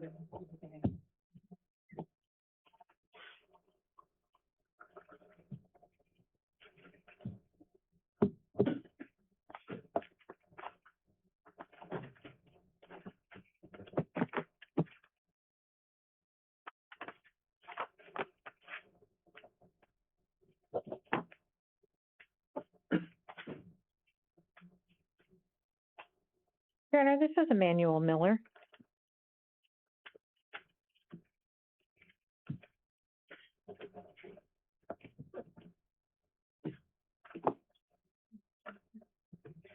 Good afternoon, Mr. Miller. Before you have a seat, if you please remain standing and raise your right hand. You solemnly swear or affirm that the testimony you give in this case now before the court be the truth, the whole truth, and nothing but the truth? Yes. Thank you. Can you please? And if you could please state and spell your first and last name for record? Emmanuel Miller, Emanuel, last name Miller. Good afternoon, Mr. Miller. Hello. On August 10th of 2023, where were you working? At the time, I was working at Lowe's, located off of Tudor Road. Okay. And what did you do for Lowe's? I was an asset protection and safety manager And how long did you do that work for? for about 2 years. 2 years at Lowe's. Have you done that work for other establishments? Yes. Okay. Is that what you currently do? Yes. Okay. And at Lowe's on August 10th, 2023, were you contacted by the Anchorage Police Department, a Detective Lee or a Detective Mercer, and requested to find information associated with Zarrius Hildabrand? Yes. Okay. What information did you get from those detectives? So Detective Lee came to me. He was asking for purchase history on some credit cards. He gave me those credit card informations. I was able to look them up on Lowe's system, and then I was able to pull video of the transaction history. And Were you able to find something that had been purchased by Mr. Hildabrand on August 6th, 2023? Yes. What was the time of that transaction?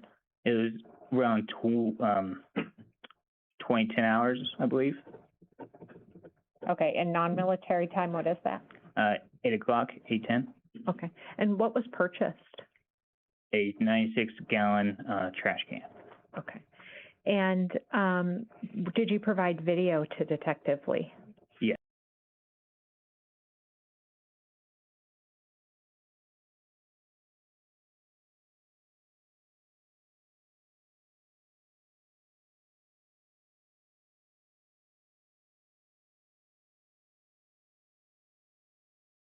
And I am able to go back and look at dates, times, incidents. If there's a transaction history with a timestamp, I can go back on camera and look at that time where the transaction happened, whether it's at a register or at like a self-checkout terminal. Okay, and did you do that in this case at Detective Lee's request? Yes. Okay, and have you had a chance to review those videos recently in my office in preparation for trial? Yes. And are those videos true and accurate copies of what you pulled from Lowe's system and delivered to Detective Lee? Yes. Okay, I'd move at this point and did you provide him videos of at the register of the defendant walking to and from the register and him exiting the store? Yes. Okay. I'd move at this point for the admission of state's exhibits 43, 44, and 45. Any objection? Okay. They're admitted? May I publish, Judge? You may. May I ask Ms. Hurley to publish? We'll start with 43, and this is above the register. Can you describe for the jury how the cameras are located? Or where the camera's located? So there's different cameras located above the self-checkout registers. There'll be one on the left side and one on the right side. And there's also cameras facing the customer who's making the purchases as well. Okay, and I think my mistake, exhibit 43 is actually the entry photograph, or entry. Where is that entry? So this is going to be the garden entrance? Okay. Oh, like lawn and garden? Yes. Okay. Go ahead and hit play, Ms. Hurley.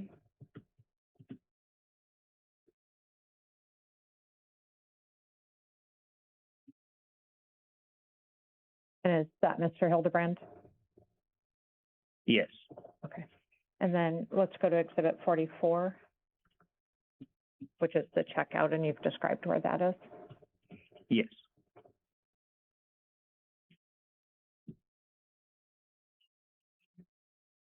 Load.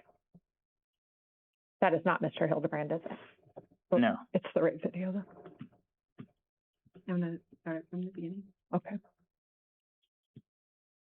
In a second, will you see Mr. Hildabrand come behind this gentleman? Yes. Okay.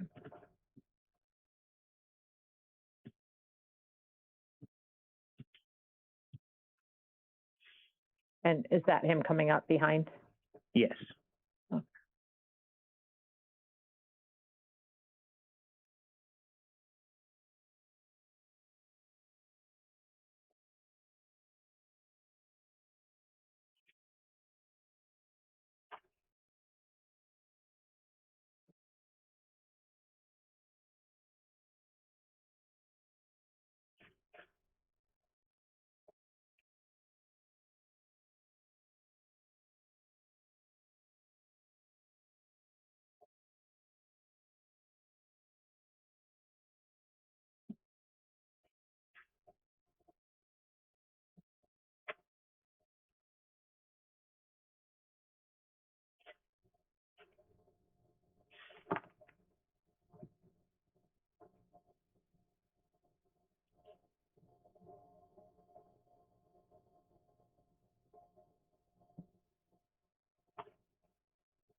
And then we'll move to State's Exhibit 45.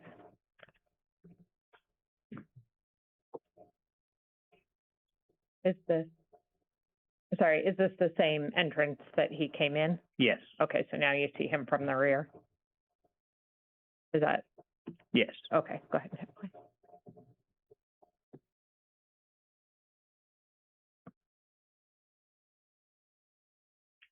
And I think you told the jury, but you were able to research that transaction based on what? The last 4 digits of a credit card. Okay, and that was provided to you by the Anchorage Police Department? Yes. Okay, and do you know the brand of that trash can? Not off the top of my head. Would it refresh your recollection to look at a police report summarizing the conversation you had with Detective Lee? Yes. Okay, if I may approach, Judge. Yes.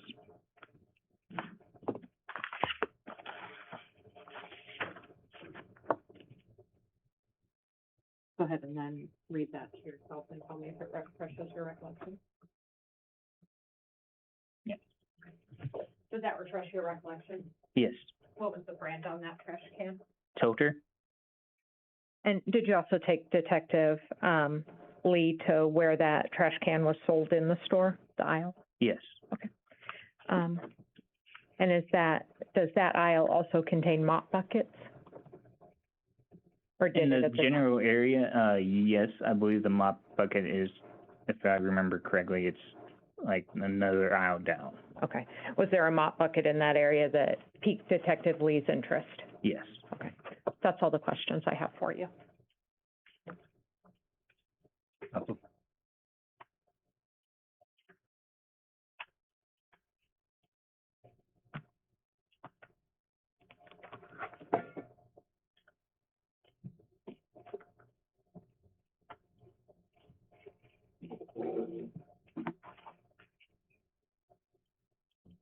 Good afternoon, Mr. Miller. My name is Lacey Jane Brewster. I'm Mr. Hildabrand's attorney. I just have a few follow-up questions with you. Were you able to associate any receipts with the transaction that we saw on the state's exhibits 43, 44, and 45? I'm sorry, can you repeat that? Were there any receipts? Yes. Okay. Do you have those today? I do not have any copies of any of this, the video or receipts on me with me at all. Okay. Were you asked to preserve the receipts? Yes. They were put in a file given to detectives at the time of them asking. Okay. And but you don't have them with you today? No. And the videos we saw, exhibit 43, 44, 45, was there a timestamp on those videos?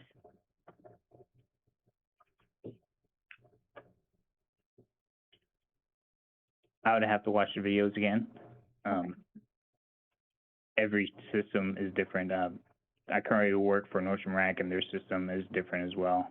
Okay. So not off the top of my head, I can't tell you yes or no. That's fair. And you testified that the time of the purchase was 2011 hours. Yes. How do you recall the time? On the transaction receipt, at the bottom is a timestamp. Okay. But we don't have those receipts today. I don't have those now. And when was the last time you looked at them? About 11 days ago. Okay. Thank you. No more questions. Thank you. Any redirect?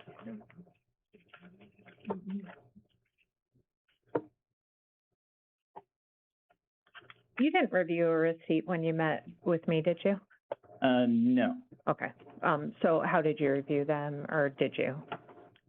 Just from the last time you and I talked about it, the 4 videos, if I remember rightly, but I can't remember the timestamp. Most videos should have timestamps on them, but from what we saw, I was not paying attention to those. Okay. When you talked to Detective Lee, but you don't remember reviewing the receipt again in my office? No. Okay, but you did review those videos? Yes. And those videos are fair and accurate copies of what you pulled off Lowe's system? Yes. Okay. And do you rely on, your memory of what you told Detective Lee back, on August 10th? Yes. Okay. So he questioned you on August 10th, and you were looking for a transaction that occurred on August 6th. Is that correct? Yes. Okay. And you believe you told him it was 2011 hours? Yes. Okay. And you think your memory back on August 10th when you were talking to Detective Lee would have been the most accurate? Yes. That's all the questions I have for you. Right. Thank you, sir. You're free to step down. Thank you. I think I heard you indicate this is your last. This is the last witness I have for today, Judge. All right, so we're going to break today. It's a little bit early. We did take a break that was unexpected, but I am told by the parties that we are on schedule, if not ahead of schedule at this point. So we're moving through this quicker than anticipated. So I hope you don't get too discouraged by those breaks. I ask you to be back here tomorrow morning at 8:30. Thank you all very much for being here on time today. Please do not do any research, discuss the case, look on the internet, watch any of the coverage, and we'll see you back here tomorrow morning at 8:30. Thank you.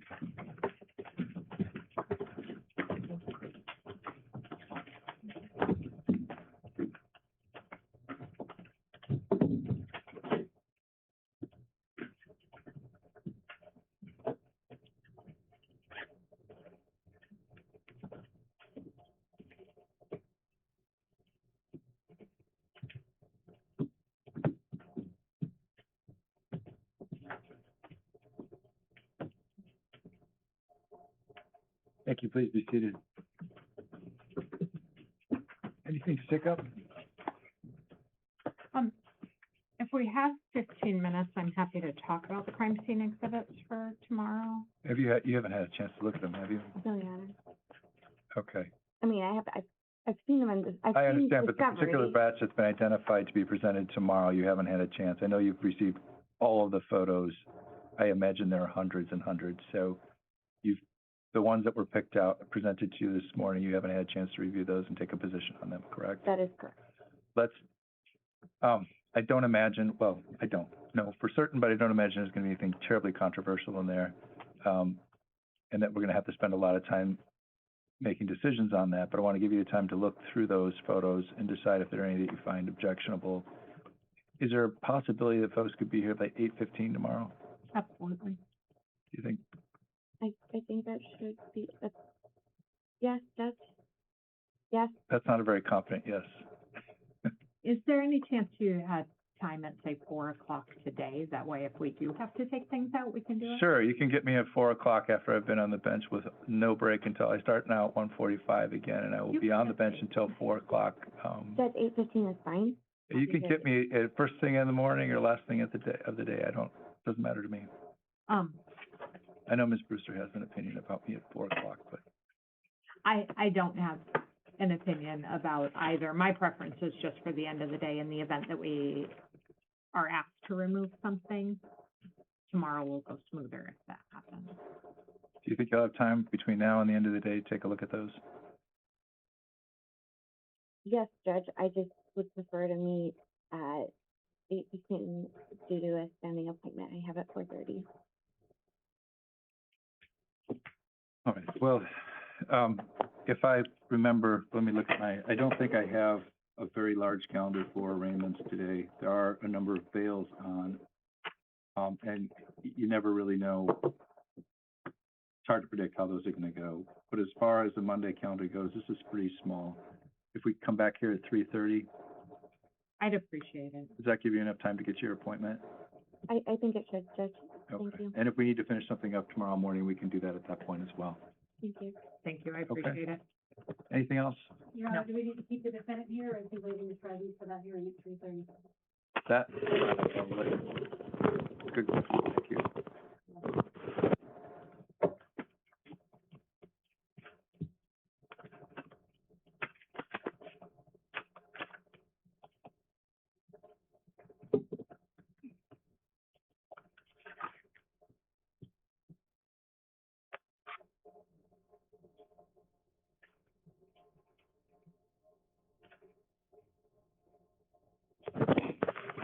Your Honor, Mr. Hildebrand will waive his presence for that hearing. All right, very good. We'll see you folks back here then at 3:30. Off record.